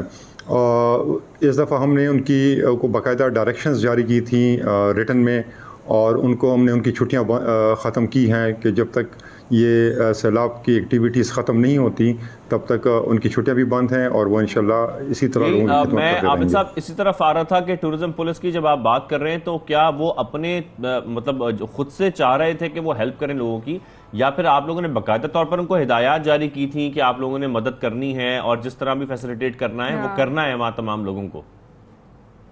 जी बिल्कुल, जिस तरह बाकी इदारों को हुई थी इसी तरह टूरिज़म पुलिस को भी हमने बाकायदा रिटन में इंस्ट्रक्शंस जारी की थी कि वो बाकी इदारों बाकी इंतज़ामिया के साथ उनके शाना बशाना लोगों को रिलीफ प्रोवाइड करें। और अल्लाह का शुक्र है कि टूरिज़म पुलिस इमदाद पहुंचाने में, लोगों को रिलीफ पहुंचाने में किसी से कम नहीं रही, और हमें उम्मीद है कि इंशाल्लाह इसी तरह ये आगे भी जाके लोगों को काफी रिलीफ जो देंगे। सियाही मकामात की हम बात कर रहे हैं उसमें जो स्टक लोग थे, आप कुमराट की बात कर रहे हैं, मैं कुमराट गई हूँ, हम लोग गए हैं इन सारे इलाकों में, अब वो उनका क्या हाल होगा, वो दिल में एक आवाज उठ रही है, क्या पता नहीं हाल होगा, अब नेक्स्ट जाएंगे तो कब तक उसके जो है वो, अभी तो ऑब्वियसली टूरिज्म स्पॉट्स बन रहे थे, तो उन जगहों पे जहां पर लोग फंसे हुए थे उनसे राब्ता इमरजेंसी में किस तरीके से वो सारा चीजें जो है वो अमल में आई? जी देखिए, टूरिज़म अथॉरिटी की जो अपनी फॉर्मेशन है वो राब्ते की बुनियाद पे है कि जो टूरिस्ट जाते हैं उनके लिए हमने एक स्पेशल यहाँ पे एक सेल बनाया हुआ है जिससे वो रब्ता कर सकते हैं। टोल फ्री नंबर भी है 1422 1422, उसके थ्रू सियाह सारा साल हमारे साथ राब्ते में रहते हैं। फ्लड्स के दिनों में भी हमने देखा कि लोगों ने बहुत ज़्यादा इस पे हमारे साथ कोऑर्डिनेशन रखी, और काफ़ी हमने फिर कोऑर्डिनेट किया बाकी इदारों के साथ। वहाँ पे अगर कहीं पे रेस्क्यू 1122 की ज़रूरत थी तो हमने उनके साथ कोऑर्डिनेशन की, जहाँ पे ज़रिए इंतज़ाम की ज़रूरत थी, जहाँ पे हेली सर्विस की ज़रूरत थी, हमने पाक आर्मी के साथ उसमें कोऑर्डिनेशन रखी। तो राब्ता तो बड़ा इस दफ़ा बड़ा स्ट्रॉन्ग रहा है, और टूरिज़म पुलिस को फिर हम गाहे बगाहे वहाँ पे भेजते रहे हैं, और जितनी हमारी स्ट्रेंथ है टूरिज़म पुलिस की इन एरियाज़ में जो टूरिस्ट एरियाज़ हैं वहाँ पे हमने इनको ऐसे एरियाज़ में भेजा, इनको कंसोलिडेट किया है जहाँ पे सैलाब ने ज़्यादा नुकसान किया है या जहाँ पे आबादी को इनकी बहुत ज़्यादा ज़रूरत थी। तो जो हमारे पास अभी लॉग्ड डाटा है, काफ़ी हद तक लोगों ने 1422 पे कॉल्स की हैं, जो इसकी मिसाल है कि लोग इस पे काफ़ी ट्रस्ट करते हैं। इसके साथ साथ आबिद खान वजीर साहब, मैं आपसे एक बात और जानना चाहता हूं। अभी भी मैं देख रहा हूं बहुत सारे लोग हमारे आसपास भी होते हैं और अभी भी मुसलसल ट्रैवल कर रहे हैं, घूमने फिरने जा रहे हैं, मुख्तलिफ सयाहती मकामात पर जा रहे हैं। आप उनको रोकना ज़रूरी है क्योंकि इस वक्त जो मुख्तलिफ इलाकों के हालात हैं आपको नहीं पता होता किस जगह पर आप फंस जाएं या किस जगह आपको जो है वो प्रॉब्लम आ जाए किसी किस्म की। तो ऐसे में आप क्या कहना चाहते हैं खास तौर पर, या कौन कौन से ऐसे सयाहती मकामात हैं जहां पर रुख इस वक्त नहीं करना चाहिए? नहीं करना चाहिए। Very good question. देखिए, सोशल मीडिया पे, मेन स्ट्रीम मीडिया पे और हमारे जो बाकी टूरिज़म अथॉरिटी के पेजेस हैं उन पे हम डेली की अपडेट्स घंटों के हिसाब से लोगों से शेयर कर रहे हैं। जहाँ जहाँ पे रोड्स बंद हैं, जहाँ जहाँ पे रोड्स ओपन हो रही हैं, और जहाँ पे ज़्यादा लैंडस्लाइड्स का या सैलाब का नुकसान होने का अंदेशा है वहाँ पे हम लोगों को बता रहे हैं। और आपके चैनल के तवसुत से भी मैं जो डाउन स्ट्रीम से हमारे डाउन कंट्री से लोग आ रहे हैं, जो सियाह आ रहे हैं, उनका भी बताता चलूँ कि आजकल बिल्कुल इन इलाकों का रुख ना करें। लैंडस्लाइडिंग का भी ज़्यादा ख़तरा है, सैलाब अभी पानी कम नहीं हुआ, और जो वहाँ पे लोकल लोग हैं उनको बड़ी मुश्किलात आ रही हैं, तो जो टूरिस्ट जा रहे हैं उनको तो उससे भी ज़्यादा आ रही हैं। तो मेहरबानी करें, और इन दिनों में इन इलाकों का सफ़र करना जो है वो इनके लिए बेहतर नहीं है। ठीक है, बिल्कुल इस वक्त का बिल्कुल अवॉइड करना चाहिए इस वक्त जाना मुख्तलिफ इलाकों में। Thank you very much Abid Khan वजीर साहब, आपने हमें मुख्तलिफ इस वक्त जो डिटेल्स हैं वो भी बताई खास तौर पर, और इस वक्त क्या सूरत हाल है, किस तरीके से वहाँ पर लोगों की मदद की जा रही है, इस हवाले से भी अपडेट किया। Thank you very much sir. इसके साथ साथ हम क्योंकि ये जिक्र कर रहे हैं बार बार के सैलाब के बायस नकल हमल और अशिया की तरसील बुरी तरह मुतासर हो रही है, कोई ऐसा शोबा नहीं है माया जो इन हालात से महफूज हो या जिनके हालात ख़राब नहीं हुए हों। खासतौर पर मुल्क की मईशत जो पहले ही बड़े मुश्किल दौर से गुजर रही थी और हम देख रहे हैं कि आगे कुछ मजीद मुश्किलात खड़ी हैं इस महंगाई के दौर में, जो इस सैलाब की सूरत में सामने आई हैं, तो अब क्या सोचा जा सकता है इसके बाद? सोचा यही जा सकता है कि जो हो रहा है कुदरती आफात ये अल्लाह पाक की तरफ से हैं, इसमें हम कुछ नहीं कर सकते, लेकिन जो हम कर सकते हैं वहाँ हमारा किरदार है। जहाँ हम डोनेटेड टेंट्स की जो ऑलरेडी लोगों ने मदद के लिए भेजे हैं उनको हम बेचना शुरू कर दें। जहां हम किराए ना लेने वाली सिचुएशन होनी चाहिए और सवाब कमाना चाहिए, वहां पर किराए हम दुगने तिगने कर दें, ठीक है। जहां हम लोगों की मदद कर सकते हैं वहां पर हम अपना फायदा देखना शुरू कर दें। यही वाकई में अभी मैंने वकार ज़का की भी एक वीडियो देखी, उसने कहा ऐसी क्या मुसीबत आ जाती है जब आप रमजान जैसे महीनों में या जब कोई इस तरह की क्लैमिटी आती है, आप चीजों की कीमतें आसमान से बातें करना शुरू परेशानियां बढ़ती जा रही हैं। मुल्क के मौजूदा हालात के कैसी मुआशी सूरत पर असरअंदाज होंगे, वो किस तरीके से होंगे, इसी पर बात करने के लिए माहिर मुआशिया डॉक्टर शुजात उमर साहब हमारे साथ मौजूद। डॉक्टर साहब अस्सलाम वालेकुम। डॉक्टर साहब, जो सूरत हाल इस वक्त बन रही है खासतौर पर मईशत की, इस हवाले से जरूर बताइएगा कि महंगाई मजीद बढ़ेगी, जो हम मुख्तलिफ सेक्टर्स देख रहे हैं बहुत मुतासर हो गए सैलाब के बाद। जी वालेकुम अस्सलाम। बिल्कुल, इसमें मैं आपको बताता चलूं कि किस तरह से महंगाई बढ़ सकती है और कौन कौन सी ऐसी अशिया हैं जो कि जिनकी प्राइसेस में आगे जाके बढ़ने का खदशा है। तो मैं एक आपको ये बताता चलूं कि जो सैलाब की तबाहकारी है उन्होंने पाकिस्तान की इकोनॉमी को 3 एस्पेक्ट से इसको इफेक्ट किया है। पहला है इंफ्रास्ट्रक्चर, दूसरा हमारी एग्रीकल्चर प्रोडक्ट्स और तीसरा है डिस्प्लेसमेंट। इंफ्रास्ट्रक्चर के अंदर इस वक्त पाकिस्तान में शायद 1990s के बाद जो इंफ्रास्ट्रक्चर की जो तबाही हुई है वो रिकॉर्ड लेवल पे है, यानी कि शायद पिछले 20 सालों में इस तरह की इंफ्रास्ट्रक्चर डिटोरेशन सैलाब की वजह से या किसी कुदरती आफत की वजह से हमने नहीं देखी। और आपको पहले ही पता है कि हमारा इंफ्रास्ट्रक्चर कैसा था। तो इसकी वजह से हमारी जो कॉस्ट ऑफ ट्रांसपोर्टेशन है, एक ट्रक जो कि अगर लाहौर से कराची आ रहा है उसको हमें एक्सपोर्ट पे लेके जाना है, तो वो अगर 2 दिन में पहुंचता था तो अब वो 10 दिन में पहुंच रहा है। उसकी ट्रांसपोर्टेशन कॉस्ट, उसकी पेट्रोलियम कॉस्ट, उसकी स्टोरेज की कॉस्ट बढ़ गई है। इसी तरह से हमारे डिफरेंट वेयर हाउसेज होते हैं जो कि अक्रॉस द रोड, जो नेशनल हाईवेज के ऊपर या डिफरेंट जगहों पे वेयर हाउसेज होते हैं, वहाँ पे आप इन ट्रांजिट चीज़ों को भी स्टोर करते हैं और जो लोकल अशिया होती है वहाँ पे भी स्टोर कर रहे होते हैं। वो वेयर हाउसेज स्पेशली सिंध के अंदर तकरीबन 70% मुतासर हुए हैं और पूरे पाकिस्तान में कहा यह जा रहा है कि 57% जो वेयर हाउसेज थे वो समहाउ डायरेक्टली इनडायरेक्टली मुतासर हुए। उससे भी आपकी ट्रांसपोर्टेशन और स्टोरेज की कॉस्ट भी बढ़ जाएगी। अब इसके साथ एक और जो बड़ी अहम बात है वो ये कि पाकिस्तान में इस वक्त मैं ये समझता हूँ कि दिसंबर में या नवंबर में वीट का एक बहुत शदीद बहरान आ जाएगा, क्योंकि वीट जो हमने स्टोर की थी वहाँ पे फ्लड का जाने की वजह से तकरीबन वो 80-90% वीट खराब हो चुकी है। ये ना सिर्फ सिंध में बल्कि जो दूसरे पाकिस्तान के इलाके हैं वहाँ पे भी मैं ये समझता हूँ कि गवर्नमेंट की यहाँ पे एक इनएफिशिएंट स्टोरेज स्ट्रेटजी थी।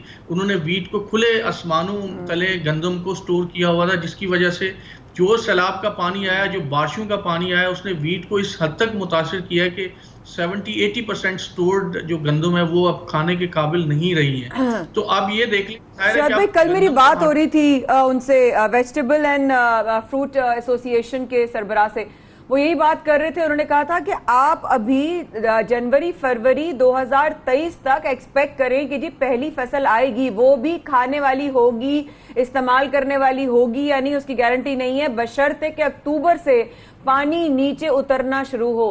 तो यानी कि शुजात भाई 10-15 दिन, 2 हफ्ते, 2.5 हफ्ते के बाद तो हमारे पास जो बेसिक्स जो है हमारे पास मुहैया वो भी नहीं होंगी, यानी कि महंगाई फिर बढ़ेगी बहुत ज्यादा। मसला ये है कि हमारे पास गंदम को उसको आगे के लिए कल्टीवेट करने के लिए लैंड भी अभी तैयार नहीं है। अब उसके ऊपर पानी खड़ा है, तो इसका मतलब ये कि अभी हमारे पास शॉर्टेज हो जाएगी और ये शॉर्टेज खुदा न खास्ता 2023 के आखिर तक जा सकती है। तो मैं ये समझता हूँ अभी से गवर्नमेंट को इंपोर्ट के हवाले से या गंदम की सफिशिएंसी के हवाले से स्टेप्स लेने चाहिए। और जो दूसरी एग्रीकल्चर प्रोडक्ट्स हैं, बिलखुसूस जिसमें बात हो रही है आपके ऑनियन, प्याज की, जो दूसरी हमारी जो बुनियादी अशिया है, टमाटर की आपने पहले ही देख ली कितनी प्राइसेस बढ़ गई हैं, वेजिटेबल की जो प्राइसेस है उनकी वो इंक्रीज हो चुकी है। तो मेरा ख्याल ये है कि गवर्नमेंट को अभी से ही इनके अल्टरनेटिव स्ट्रेटजीज अडॉप्ट करनी होगी, वरना आप देखिए कि आइंदा चंद महीनों में हम ये प्रोग्राम कर रहे होंगे कि इनकी इतनी किल्लत क्यों हो गई और प्राइसेस आसमानों को क्यों छूने लगी हैं, अगर गवर्नमेंट ने इसको वो प्रॉपर्ली नहीं किया। तो एक और चीज मैं आपको अर्ज कर दूं कि जो जिसके ऊपर अभी गवर्नमेंट का बहुत ज्यादा फोकस नहीं है, वो डिस्प्लेसमेंट की वजह से जो आपकी बेरोजगारी और जो आपकी जो मुआशी और मशरती मसाइल पैदा होंगे, शायद उनकी तरफ गवर्नमेंट की अभी इतनी तवज्जो नहीं है। लेकिन जो लोग सैलाब से इफेक्ट होकर डिफरेंट शहरों का रुख कर रहे हैं या जो डिफरेंट इलाकों में जा रहे हैं, तो वहां पे अब उनके पास रोजगार नहीं है। तो उसके लिए भी गवर्नमेंट को कुछ ऐसी स्ट्रैटेजी करनी होगी, उनको आप मदद करें या जो भी करें, ताकि वरना उन लोगों को अगर खाने के लिए नहीं मिलेगा तो अल्टीमेटली क्राइम उनके पास एक ऐसा वाहिद रास्ता बचेगा, वो अपनी सर्वाइवल के लिए वो लोगों की छीना जब इस तरह के मामला ना शुरू हो जाएं। इरशाद भाई, वही वाली बात है, आपने जो सब बात की है सब और एक और गहरी सोच देकर चला गया। थैंक यू सो मच माहिर माशिया डॉक्टर शुजात मुबारक हमारे साथ मौजूद थे और वो साथ बात सही कह रहे हैं शाहज़ेब कि कुछ दिन बाद यही हो रहा होगा कि ये बहरानी क्यों हो रहे हैं। बिल्कुल, आप जो अभी जिक्र कर रही थी कि अब लैंड नहीं है, तो जब लैंड नहीं होगी तो फिर ज़ाहिर है हम ये एग्रीकल्चर सेक्टर में काफ़ी नुकसान देख रहे हैं और फिर इससे खाने की किल्लत पैदा हो सकती है, खुराक की किल्लत पैदा हो सकती है मुल्क भर में। अभी तो सिर्फ सैलाब जो मुतासर इलाके हैं इससे वहाँ पर ये बात की जा रही है, लेकिन मुल्क भर को इसका सामना करना पड़ सकता है। यहाँ पर छोटी सी ब्रेक लेते हैं, ब्रेक का वापस आते हैं, कुछ मजीद सेगमेंट्स हैं जो प्रोग्राम का शामिल कर रहे हैं।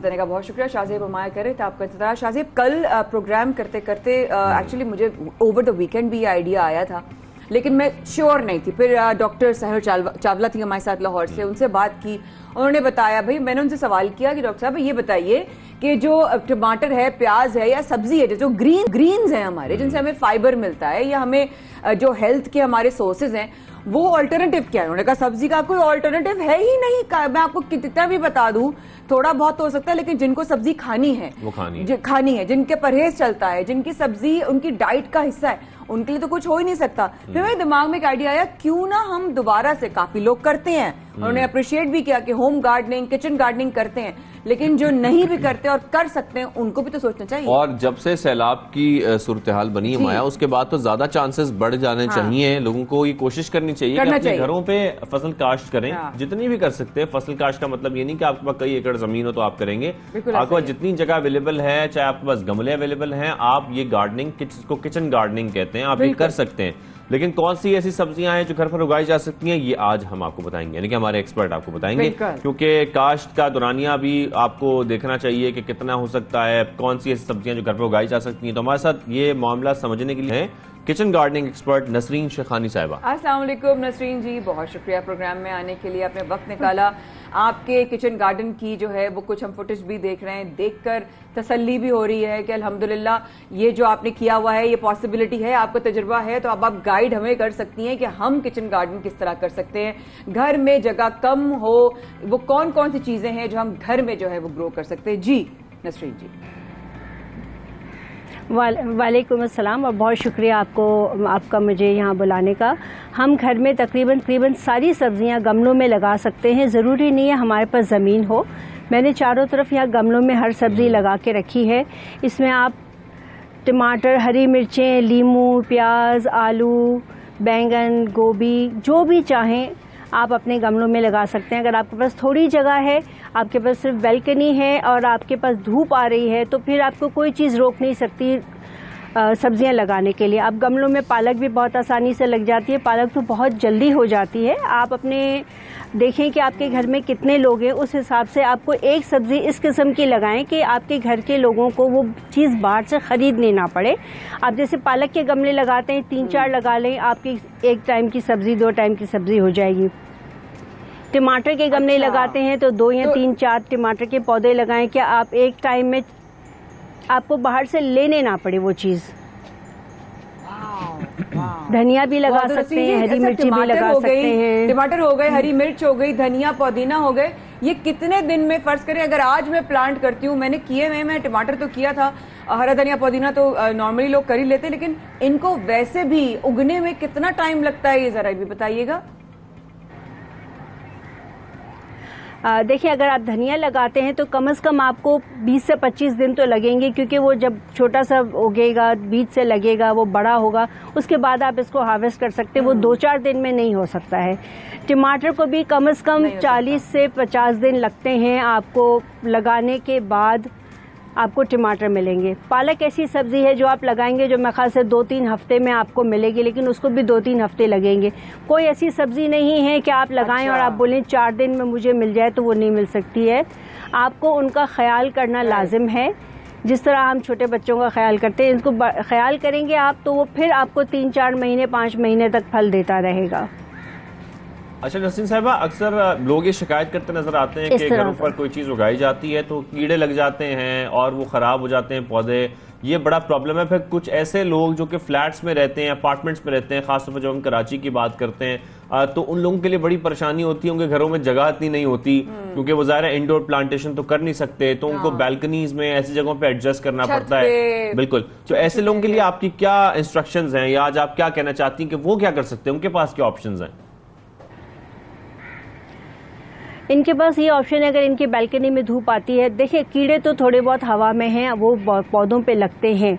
आपको ख्याल ये करना है कि जब वो लगना शुरू हो, आप इनका हर रोज़ देखें कि आपको कीड़े लगना शुरू हुए हैं, आप उसी वक्त शुरू से ही इनको बढ़ने ना दें। उनको इतना ना बढ़ने दें कि बाद में आपको पौधे ज़ाया करने पड़े। आपको नज़र आते हैं पौधे, आप उनकी दवाई, हरी मिर्चें लें, उनको पीस के पानी में भिगो के रखें और स्प्रे कर दें। लाल मिर्च लें, पानी में भिगो के रखें, स्प्रे, इसको आप छानें और स्प्रे बॉटल में डाल के स्प्रे कर दें। नीम के पत्ते हैं, नीम के पत्तों को उबालें पानी में, 10-15 मिनट पानी ठंडा हो जाए, उसमें थोड़ा पानी मिला के आप स्प्रे करते रहें। ये आप घर में भी कर सकते हैं, आपको ज़रूरी नहीं है कि बाहर से आप दवाइयाँ ख़रीदें, पेस्टिसाइड्स लें तो और आप उसके बाद अपने पौधों पे करें, फिर आप वही चीज़ खाती हैं। इसके बजाय आप घर से इसका इलाज कर सकती हैं बहुत आसानी से और बहुत जल्दी में, लेकिन आपको शुरू से करना है। आप कोई भी बीमारी को इतना ना बढ़ाएं कि वो आपको उसको फिर जो है ना बाहर के पेस्टिसाइड देने की जरूरत पड़े। आप अपने प्लांट्स को हर रोज़ एक टाइम पे पानी देते हैं। जी, केमिकल्स इस्तेमाल करने पड़े। आप ये घर से बहुत चीज़ें इस्तेमाल कर सकती हैं। लहसुन का पानी बना लें, लहसुन को पानी पीस के भिगो के पानी में या एक गर्म पानी में भिगो दें, कुछ घंटे ठंडा होने दें, उस पानी को स्प्रे कर दें। आपके हर किस्म के पौधे कीड़े मर जाते हैं। आपको जरूरी नहीं है केमिकल्स इस्तेमाल करना। बातें बता रही हैं वैसे आज। अच्छा नसरीन जी, आप ये बताएं मैम कि आप लोगों की मतलब करते भी हैं, आप लाइक लोगों की हेल्प भी करती हैं। लोगों को अगर कहीं लगाना हो तो आपकी कोई गाइडलाइन मिल सकती है या आप सिर्फ अपने पर्सनल बेसिस तक ही आप करती हैं? और अगर कोई चाहे आपसे रब्ता करना, जैसे कि मैं आई लव गार्डनिंग, अपनी अम्मा से असर लिया है मैंने, तो मुझे बड़ा शौक है कुछ ना कुछ उगाने का, तो अगर मैं आपसे रब्ता करना चाहूँ या कोई आम शहरी करना चाहे तो क्या आप उसकी रहनुमाई कर सकती हैं? जी बिल्कुल कर सकती हूँ। जी बिल्कुल कर सकती हूँ। और अक्सर पौधे जो हैं वो धूप की वजह से मुरझा जाते हैं। जी प्लीज कंटिन्यू। जी, आप पानी टाइम पे दें। अगर आप सुबह के टाइम पे पानी दे रहे हैं, स्पेशली आप पानी दें बहुत सुबह के टाइम पे, फजर से बाद या धूप निकलने से थोड़ी देर बाद ही, या तो फिर आप असर के बाद पानी दें जब आपकी धूप ख़त्म हो जाती है। जब बहुत धूप में आप पानी देते हैं, वो पानी बहुत जल्दी इवेपोरेट हो जाता है, पौधों की जड़ों तक नहीं पहुंचता। तो कोशिश आपको ये करनी चाहिए कि सुबह 9-10 बजे तक आप पानी दे दें या शाम 4-5 बजे के बाद जब धूप कम होती है उस वक्त पानी दें। जड़ों में पानी जाएगा, पत्तों को पानी मिल जाएगा तो वो रिवाइव हो जाएंगे।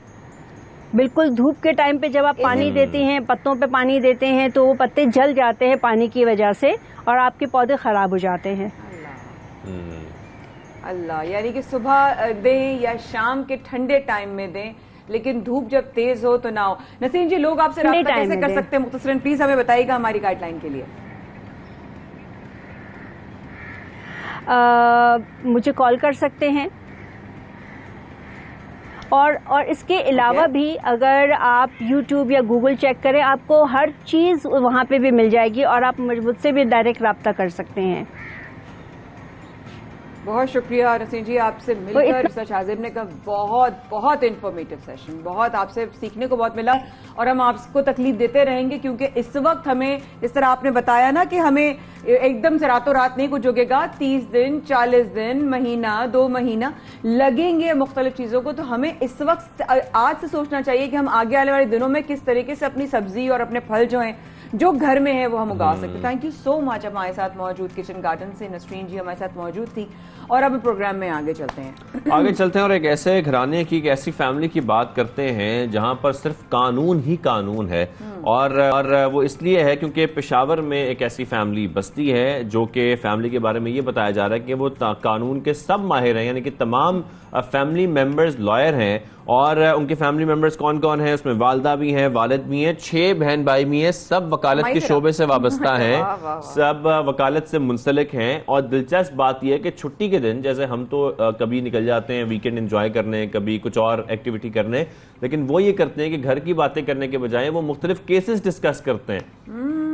कितनी अच्छी बात है वैसे, कितना जबरदस्त डिस्कशन होता होगा। मुझे लग रहा है जैसे कि एकदम से ना मैं अपने अब्बा और ताया मतलब वाले घर में ज़्यादा लगती होगी तो, क्योंकि मेरे तायाज, मेरे अब्बा, सब लोग सारे लॉयर्स, तो वो सारे जब बैठते होंगे तो वो कितनी उनकी जो ना पढ़ी लिखी वाली बातें होती होंगी। हम तो बिल्कुल ही मतलब फारिग मेरे समझ में आ रहा है कि वो केस लड़ने का माहौल बन जाता होगा। मुझे लगता है इसमें ये मेरा ख्याल है जो उसका जो प्रोसिक्यूटर है ना उसमें यूं होना चाहिए, तो इस तरह की बातें होती होंगी ना।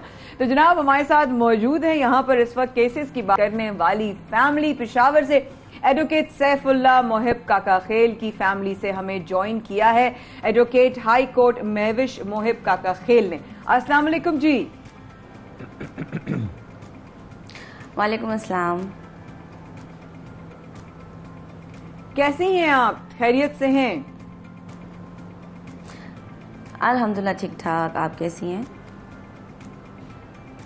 मैं बिल्कुल ठीक हूँ, और सबसे पहले तो दुआओं के साथ कि पेशावर में और तमाम लोग आपके अपने खैर आफियत से होंगे, खैर की खबर होगी। साथ साथ एक दो नहीं, फैमिली के 8 लोग वकील हैं। इतनी क्या इंसाफ की लड़ाई थी? जी, इसकी सबसे बड़ी वजह तो ये थी कि हम सबका अपना एक इंटरेस्ट था, और हम सबकी जो रोल मॉडल है वो हमारे वालिद साहब हैं। वो तो खैर उनका कभी वह गुमान में भी नहीं था कि उनके सारे बच्चे जो हैं वो इस फील्ड में आ जाएंगे, और ना उन्होंने कभी हमें प्रेशराइज़ किया और ना हमें बताया कि आपने इस फील्ड में आना है। बस खुद ही खुद सब आते गए और सबका इंटरेस्ट डेवलप होता गया। अदरवाइज़ जितने भी लोग हैं वो अक्सर कहते हैं कि आप लोग इस फील्ड में क्यों आए, आपको किसी और फील्ड में जाना चाहिए था। इवन जब मैं इस फील्ड में आई तो मुझे बहुत सारे लोग ये सजेस्ट कर रहे थे कि आपको जुडिशरी में जाना चाहिए, या आप लेक्चरशिप कर लें, कमीशन के एग्जाम्स दे दें।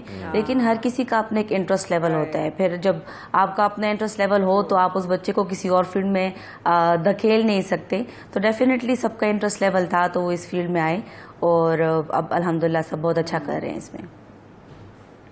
अल्हम्दुलिल्लाह अल्हम्दुलिल्लाह। अच्छा ये बताइए महविश के साथ साथ आपका फेवरेट वकील आपकी फैमिली में कौन है?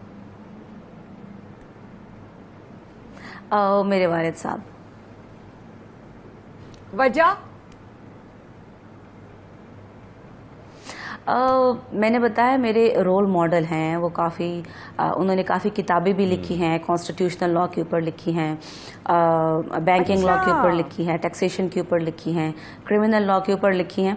तो डेफिनेटली जब आप उनको देखते हैं तो आपका भी दिल कहता है कि मैं भी कुछ लॉ की तरफ कुछ किताबें लिख लूँ। और डेफिनेटली हम ये भी देखते हैं कि वो मल्टीलिंगुअल भी हैं, कभी फारसी बोलते हैं किसी के साथ, कभी अरबी बोलते हैं। तो आप डेफिनेटली आपका दिल चाहता है कि मैं भी उन्हीं की तरह बन जाऊँ। खैर पूरे तो नहीं बन सकते, लेकिन अगर 2% भी आप बन जाएं तो बहुत अच्छा लगता है।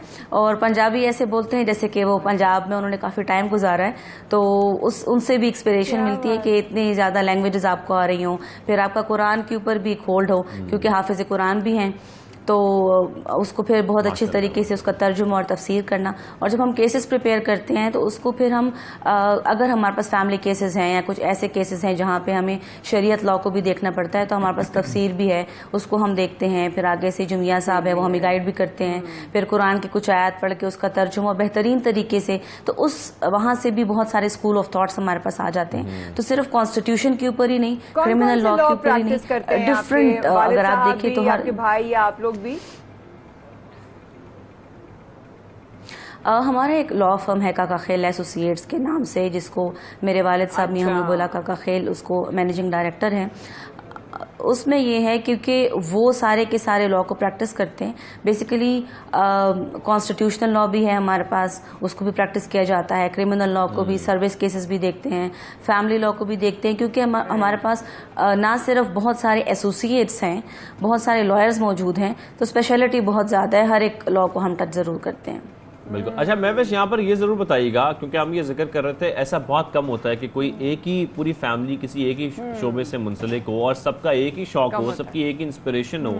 मोस्टली होता है कि बहन भाई में हो जाता है कि कोई किसी का दिल करता है डॉक्टर बनने का, तो कोई जा रहा होता है वकालत में, कोई जा रहा है मीडिया में, कोई और जा रहा है, तो ये सब कुछ होता है। लेकिन आपकी जब पूरी फैमिली ही लॉयर है, तो ऐसे में आपको कितना ये बड़ी हेल्पिंग भी होती होगी ये चीज़ कि अगर कोई केस में फंस गया है, कोई प्रॉब्लम आ गई, तो आप एक दूसरे से डिस्कस कर सकते हैं और उसमें आपको एक दूसरे की हेल्प करने में भी आसानी होती है, क्योंकि ज़ाहिर है जब सब लॉयर हैं तो फिर तो प्रॉब्लम ही कोई नहीं है।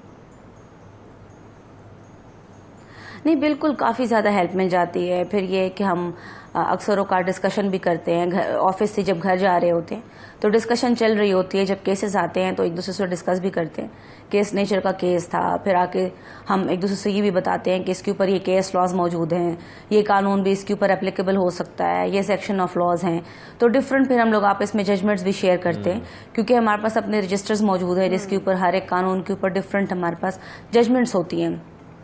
तो हम एक दूसरे को जरूर बताते हैं कि ये जजमेंट भी देख लो, ये भी इसके ऊपर आपको हेल्प मिलेगी केस को भी देख लो। जी हाँ, शरारत आ रही है आपके चेहरे पे? मेरे चेहरे पे बहुत जोर से शरारत आ रही है, और वो शरारत ये है महवेश कि आपकी फैमिली से तो कोई मतलब गलती से भी मतलब पास से गुजर जाते होंगे, इनसे कौन भिड़ेगा, ये तो पूरी फैमिली वकीलों की है ना? डरते होंगे ना लोग आपसे?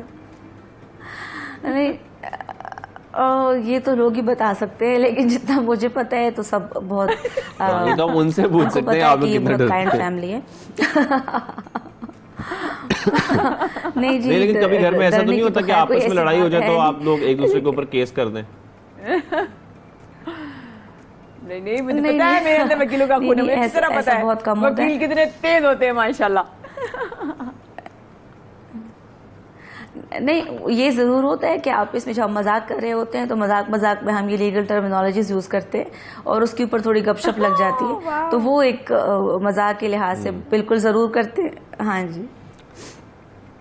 अच्छा, आपने वालिद साहब का जिक्र किया, आपकी वालिदा साहिबा भी वकालत के शोबे से मुंसलिक रही हैं, थोड़ा सा उनके बारे में बताइएगा, क्योंकि हम खैर आजकल के दौर में तो माशाल्लाह ख़वातीन को बहुत ज़्यादा देख रहे हैं वकालत में भी, हर शोबे में, लेकिन क्या वो अपने टाइमिंग में, क्योंकि बड़ा मुश्किल होता है, फैमिली सपोर्ट बड़ी ज़रूरी होती है ऐसे में कि आप वकालत प्रैक्टिस करें, थोड़ा सा वालिदा के साहिबा के हवाले से भी बताइएगा प्लीज़। जी, मेरी दो वालदा हैं, एक वालदा मेरी हाउसवाइफ हैं और एक वालदा जो मेरी हैं वो सुप्रीम कोर्ट की लॉयर हैं, और वो सुप्रीम कोर्ट बार एसोसिएशन की 2 बार वाइस प्रेसिडेंट रह चुकी हैं और एक बार वो कैबिनेट मेंबर भी रह चुकी हैं। तो इस लिहाज से उनकी पॉलिटिकल एक्टिविटी भी रही है, और नीचे हाई कोर्ट में भी उन्होंने इलेक्शन कॉन्टेस्ट किया था वाइस प्रेसिडेंट का, तो उस लिहाज से फिर मेरी भी एक इंस्पिरेशन आई है कि मैं भी इलेक्शंस की तरफ थोड़ी बहुत आई, और मैंने फर्स्ट टाइम अभी जॉइंट सेक्रेटरी का इलेक्शन कॉन्टेस्ट किया, क्योंकि रेयरली हमारे पास ऐसी फीमेल लॉयर्स होती हैं जो किसी ऐसी पोस्ट के ऊपर इलेक्शन कॉन्टेस्ट करती हैं कि जो मेन पोस्ट होते हैं। नॉर्मली फीमेल को ऐसे वीक पोस्ट दे दिए जाते हैं जिसके ऊपर उनको कहते हैं कि आप आ जाएंगी, लेकिन जब अगर फॉर एग्जांपल प्रेसिडेंट की सीट है, जनरल सेक्रेटरी की सीट है, जॉइंट सेक्रेटरी की सीट है, उन पे फीमेल्स को ज्यादा एनकरेज नहीं किया जाता। वो चाहते हैं कि वो ऐसी सीट पे आए जो बहुत ज्यादा स्ट्रांग ना हो। लेकिन फिर मैंने इस बार एक इनिशिएटिव लिया। बिल्कुल जी, इस बार मैंने 1 साल पहले कोविड की ही डेज में ही मैंने ये डिसीजन लिया कि नहीं, इस बार हमें चाहिए कि हम एक स्ट्रांग पोस्ट के ऊपर आएं और एक रिप्रेजेंटेशन हमारी होनी चाहिए स्ट्रांग पोस्ट के ऊपर, ना कि हमारे पास छोटी मोटी सीट्स के ऊपर आके जस्ट एक कैबिनेट का हिस्सा नहीं बनना, बल्कि हमने डिसीजन मेकिंग रोल के ऊपर भी आना है। बिल्कुल नहीं, बहुत आपने अच्छी बात, आपने तो दिल खुश कर दिया हमें ये बात बता के कि आप जो है वो अपनी दोनों वालदाओं से आप इंस्पायर हैं और दोनों का आप इतने रिस्पेक्टफुली जिक्र कर रही हैं। आपको देखकर तो एक इंस्पिरेशन हुई, आपकी बात सुनकर दूसरी इंस्पिरेशन हुई, और तीसरी इंस्पिरेशन ये हुई कि जिस तरीके से आप अपने घर के बड़ों की इज्जत करती हैं और कर रही हैं माशाल्लाह। आपकी कामयाबी की बहुत बड़ी वजूहात में से ये एक वजह होगी जिस तरह आप अपने माओं की जो है वो आपने इज्जत की है। जज़ाकल्लाह, God bless you, God bless you. Thank you very much Mahvish, आपने में ज्वाइन किया सबसे पहले पाकिस्तान में, बहुत अच्छा लगा आपसे बात करके, और जैसे कि माया ने बड़ी अच्छी बात की है कि इतना रिस्पेक्टफुली पूरी फैमिली का एक ही शोबा है, और जाहिर बात है घर में अक्सर बहस भी हो जाती होगी, लेकिन फिर भी बड़े अच्छे तरीके से वो सब कुछ ये लेकर चल रहे हैं। तमाम बहन भाई प्रैक्टिस कर रहे हैं, लेकिन हमें प्रैक्टिस करनी है अपनी ब्रेक, और हम छोटी सी ब्रेक लेते हैं, ब्रेक के वापस आते हैं। मेरा ख्याल है यहाँ पे गप्पा लिया जाए।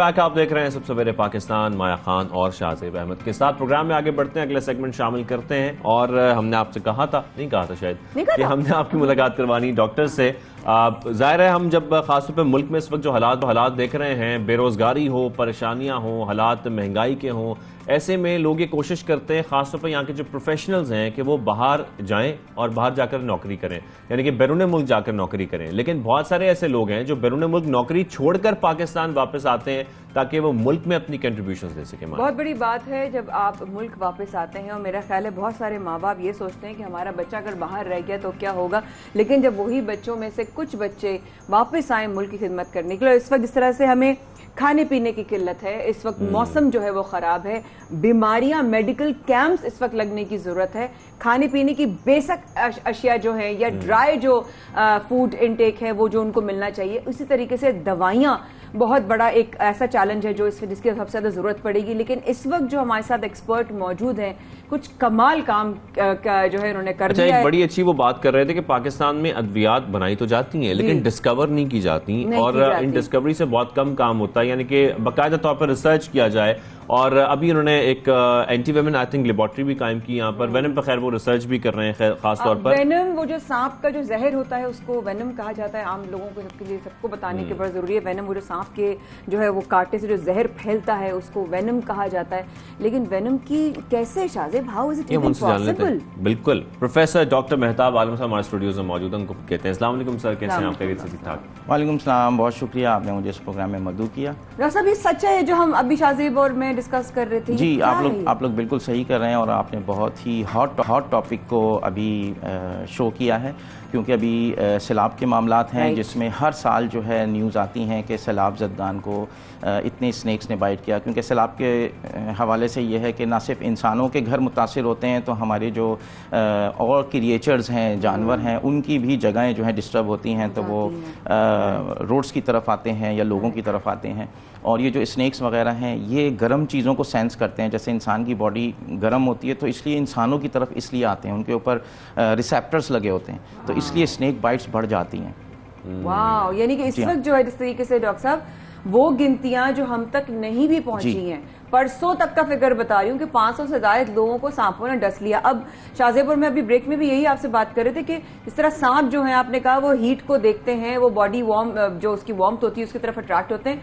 अब जो सिचुएशन है कि इस वेनम के अंदर कैसे जो है आपने वो एक चीज निकाली कि उससे भी फायदा पहुंच सकता है? जी हाँ, देखें पूरी दुनिया में कुछ लोग होते हैं जो फ्रंट पर होते हैं, जैसे कि हमारे फिजिशियन हैं, मेडिकल डॉक्टर्स हैं, ये फ्रंट पे मौजूद हैं, और ये बीमारी के बाद ट्रीटमेंट शुरू करते हैं। लेकिन बीमारी को कैसे बचाया जाए, बीमारी के लिए दवाई कौन सी ईजाद की जाए, उसके लिए जो है बैक पे बहुत सारे साइंटिस्ट काम कर रहे होते हैं। जैसे आपके यहाँ कैमरामैन हैं, आपके डायरेक्टर्स होते हैं, ये बैक पर हैं, ओके, किसी भी प्रोग्राम को कामयाब बनाने के लिए। इसी तरह किसी मेडिसिन को डिस्कवर करने के लिए ये कई सालों की रिसर्च होती है जो साइंटिस्ट अपनी लेबॉर्ट्रीज में कर रहे होते हैं, और वो फ्रंट पे नहीं आते।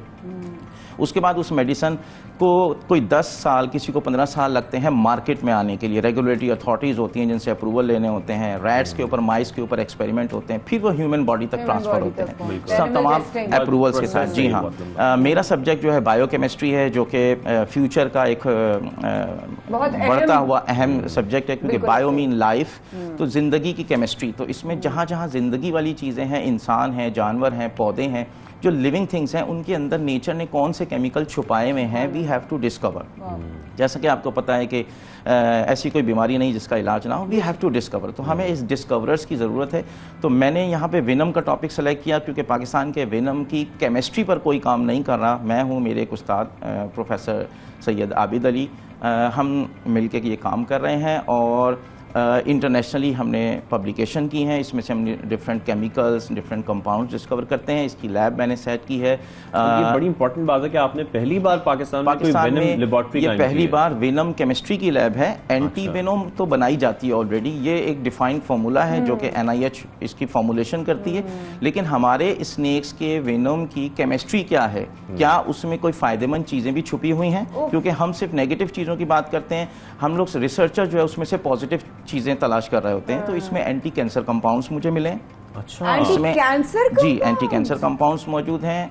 इसमें जो है एंटी माइक्रोबियल कंपाउंड्स मौजूद हैं, और वर्ल्ड हेल्थ ऑर्गेनाइजेशन ने कुछ अरसे पहले वेबसाइट पे दिया था कि पाकिस्तान में एंटीबायोटिक रेजिस्टेंस बढ़ती जा रही है। तो इस रेजिस्टेंस का मतलब ये है कि WHO ने साइंटिस्ट को कहा कि आप नए एंटीबायोटिक डिस्कवर करना शुरू कर दें। साइंटिस्ट जो है आगे 10 से 20 साल बाद जो होने वाला होता है उसके लिए काम कर रहा होता है। तो हमें इंस्ट्रक्शंस आई, हम लोगों ने काम शुरू किया, तो अब हम न्यू डिस्कवरीज कर रहे हैं। तो आप ये कह रहे हैं डॉक्टर साहब कि वेनम के अंदर कैंसर से बचने की भी और एंटीबायोटिक्स के अलावा में तो उसका भी ऑल्टरनेटिव आ सकता है? जी, ऑल्टरनेटिव मौजूद हैं और दुनिया में वो आ चुके हैं, क्लिनिकल ट्रायल्स में मौजूद हैं।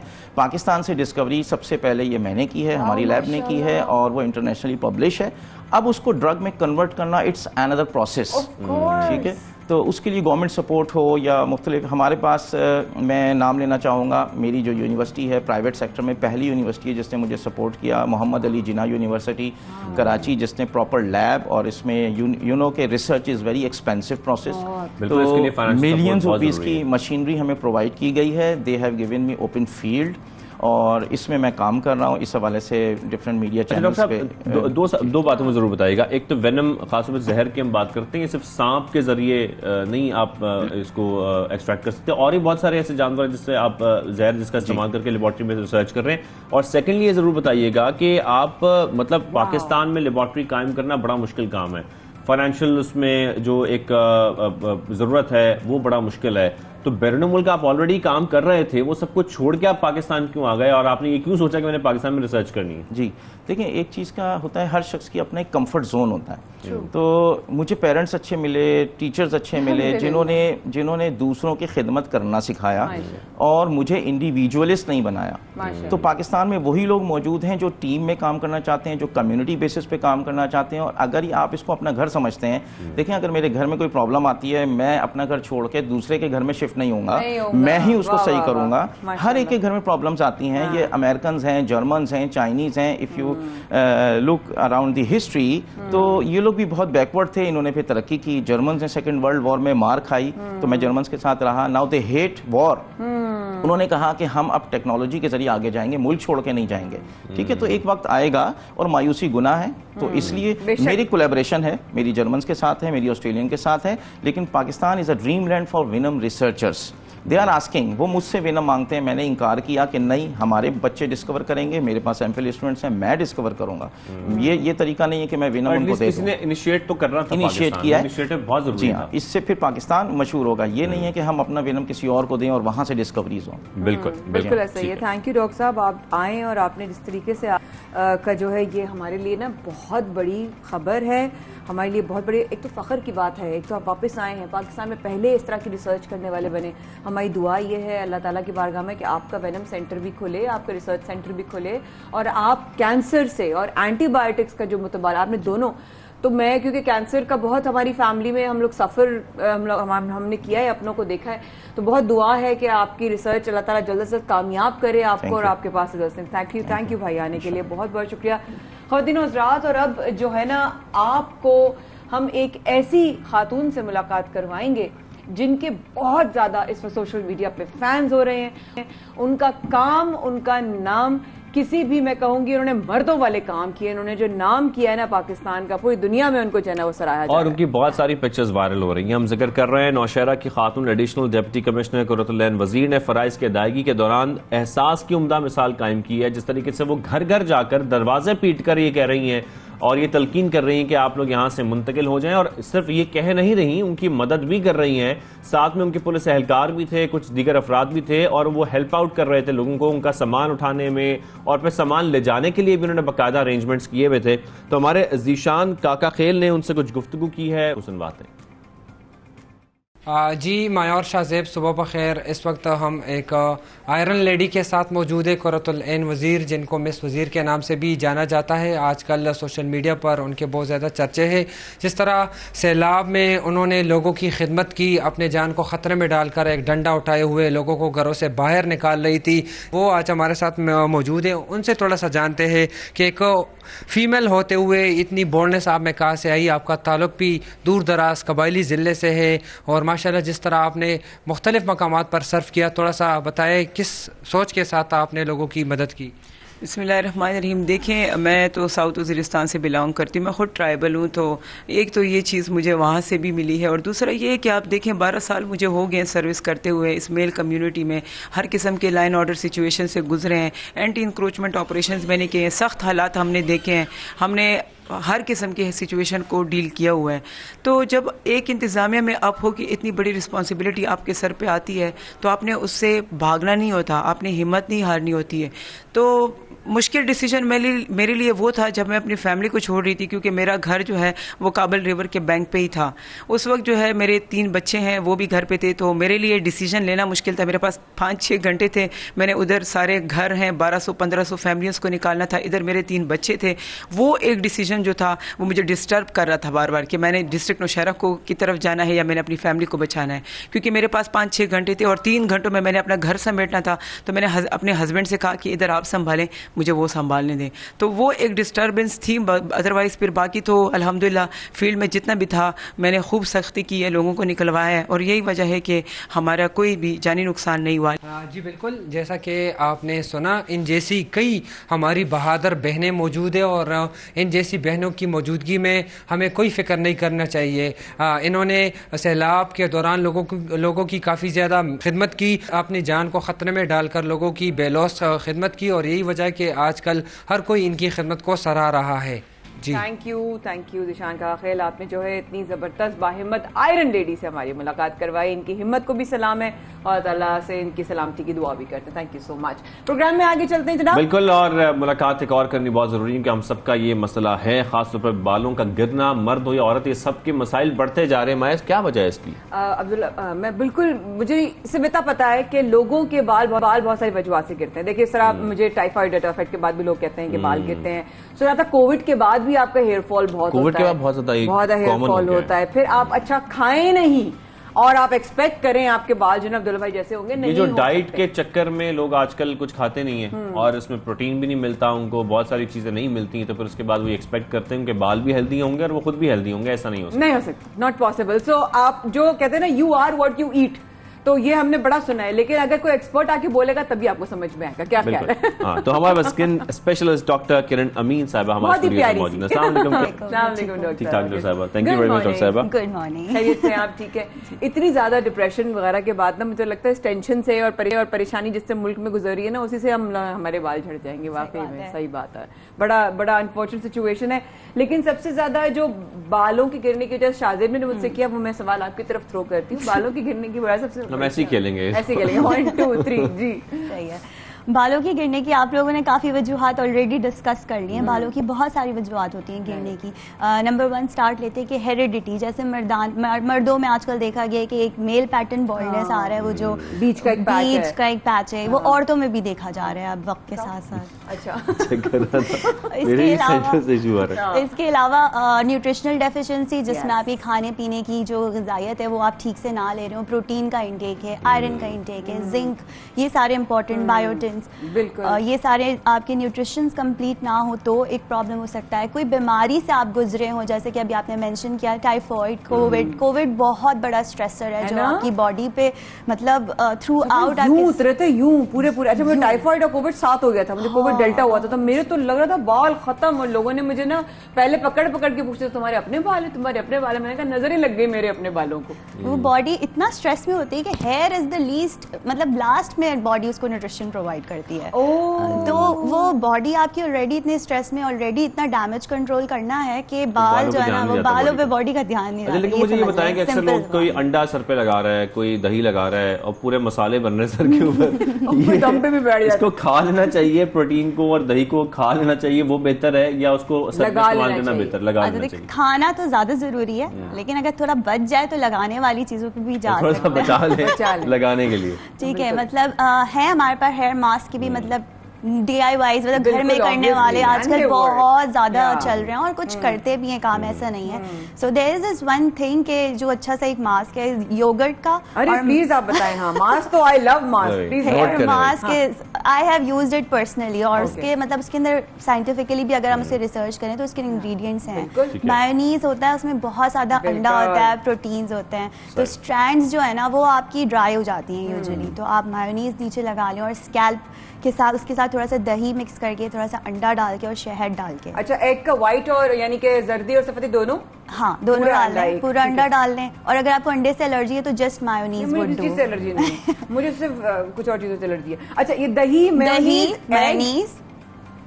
मायोनीज एग एंड थोड़ा सा honey and a little bit of olive oil. ये सब कुछ हमने मिक्स करना है, मिक्स करना, अच्छा सा पेस्ट बना के थोड़ी देर हेयर आप लगा लें बालों पे अपने, डैम्प करें थोड़ा सा पानी से, फिर उस पे लगा लें। तो मिकदार इनकी बराबर डॉक्टर साहब होनी चाहिए? देखिए, दही और मायोनीज तो इतना ज्यादा हो कि आपके पूरे बाल कवर हो जाए, ठीक है। और फिर 1 चम्मच आपने हनी डाल दिया और 2 चम्मच आपने ऑलिव ऑयल डाल दिया। खाने के चाय के क्योंकि बाल आपके सैलेड की कमी रहती है, सही तरीके से सैंडविच तैयार हो जाएगा यहाँ। This mask has worked. अच्छा, just applied for half an hour, आपने आधा घंटा लगाया, फिर शावर कैप पहन ली ताकि वो हीट से जो है ना वो उसकी एब्जॉर्प्शन हो। अब जो मैं पार्लर्स में जाके बड़े बड़े महंगे ट्रीटमेंट्स ले रहे हैं उससे बेटर है कि आप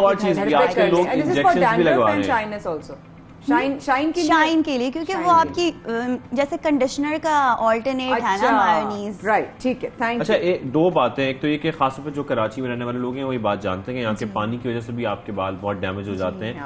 ऐसे में क्या करना चाहिए, पहली बात। दूसरी बात ये कि आजकल बड़ा ट्रेंड बढ़ता जा रहा है, गंजपन खत्म करने के लिए बाकायदा इंजेक्शन लगाए जाते हैं जड़ों में, वो ठीक है करवाना कि नहीं करवाना चाहिए? PRPs। अच्छा, पहले आपने बोला कि पानी का ये है कि हार्ड वाटर यानी कि जो खारा पानी आजकल यूज हो रहा है या फिर बहुत ज्यादा क्या कहते हैं इम्प्योर वाटर यूज हो रहा है, इसमें बहुत सारे आपको पता है कंटामिनेटेड है।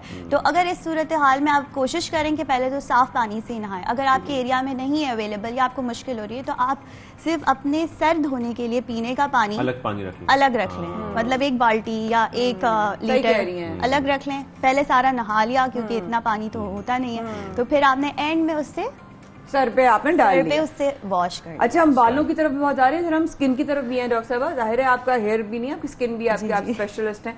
मुझे ये अभी मेरी डॉक्टर फ्रेंड डॉक्टर उज़मा, उन्होंने मुझे बताया कि इस वक्त बारिशों के बाद जो पानी आ रहा है, ऑब्वियसली बहुत सारी जगहों पे तो पानी साफ है ही नहीं पीने का, उसके बावजूद भी जिस चैलेंज से हम शहर में लोग जो हैं वो गुजर रहे हैं, उसके बावजूद जो नलों में पानी आ रहा है उसमें बैक्टीरिया भी है ज्यादा और उसमें इन्फेक्शंस भी होने के बहुत ज्यादा खदशात हैं।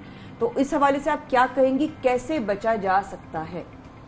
स्किन और देखिए, अगर पानी कंटामिनेटेड है तो उसी को साफ हमें करना पड़ेगा। अगर वो नहीं हो सकता तो यही ऑल्टरनेट है कि आप अपने एंड में जो वॉश लेना तो वो आप एक साफ पानी से वॉश ले लें। मुंह धोना हो, ब्रश करना तो आप वो पीने का पानी ही आप इस्तेमाल करें, क्योंकि स्किन आपकी फेस की स्पेशली जो है ना वो इतनी ज़्यादा सेंसिटिव है कि आप ये गंदे पानी से तो नहीं कर सकते। प्लस ये वजू के भी मसले होते हैं, मतलब आप नाक में डालते हैं उससे बहुत सारे इन्फेक्शंस हैं जो पानी में। ओवरऑल आपकी मुझे बात समझ आ रही है कि साफ पानी इस्तेमाल करना बहुत जरूरी है स्किन के ऊपर, नहीं तो आपको स्किन की प्रॉब्लम्स हो सकती हैं, आपके बाल भी खराब होंगे और ओवरऑल ज़ाहिर है उसका नुकसान अलग होता है। जो टैबलेट्स आती हैं अगर हम घरों की टंकियों में वो डाल दें जो क्लोरीन वाली होती है, उससे काफी बेहतर हो जाएगा डॉक्टर साहब? Yes, it will work. इस मौसम में हम अपने बालों और स्किन के लिए क्या कर सकते हैं?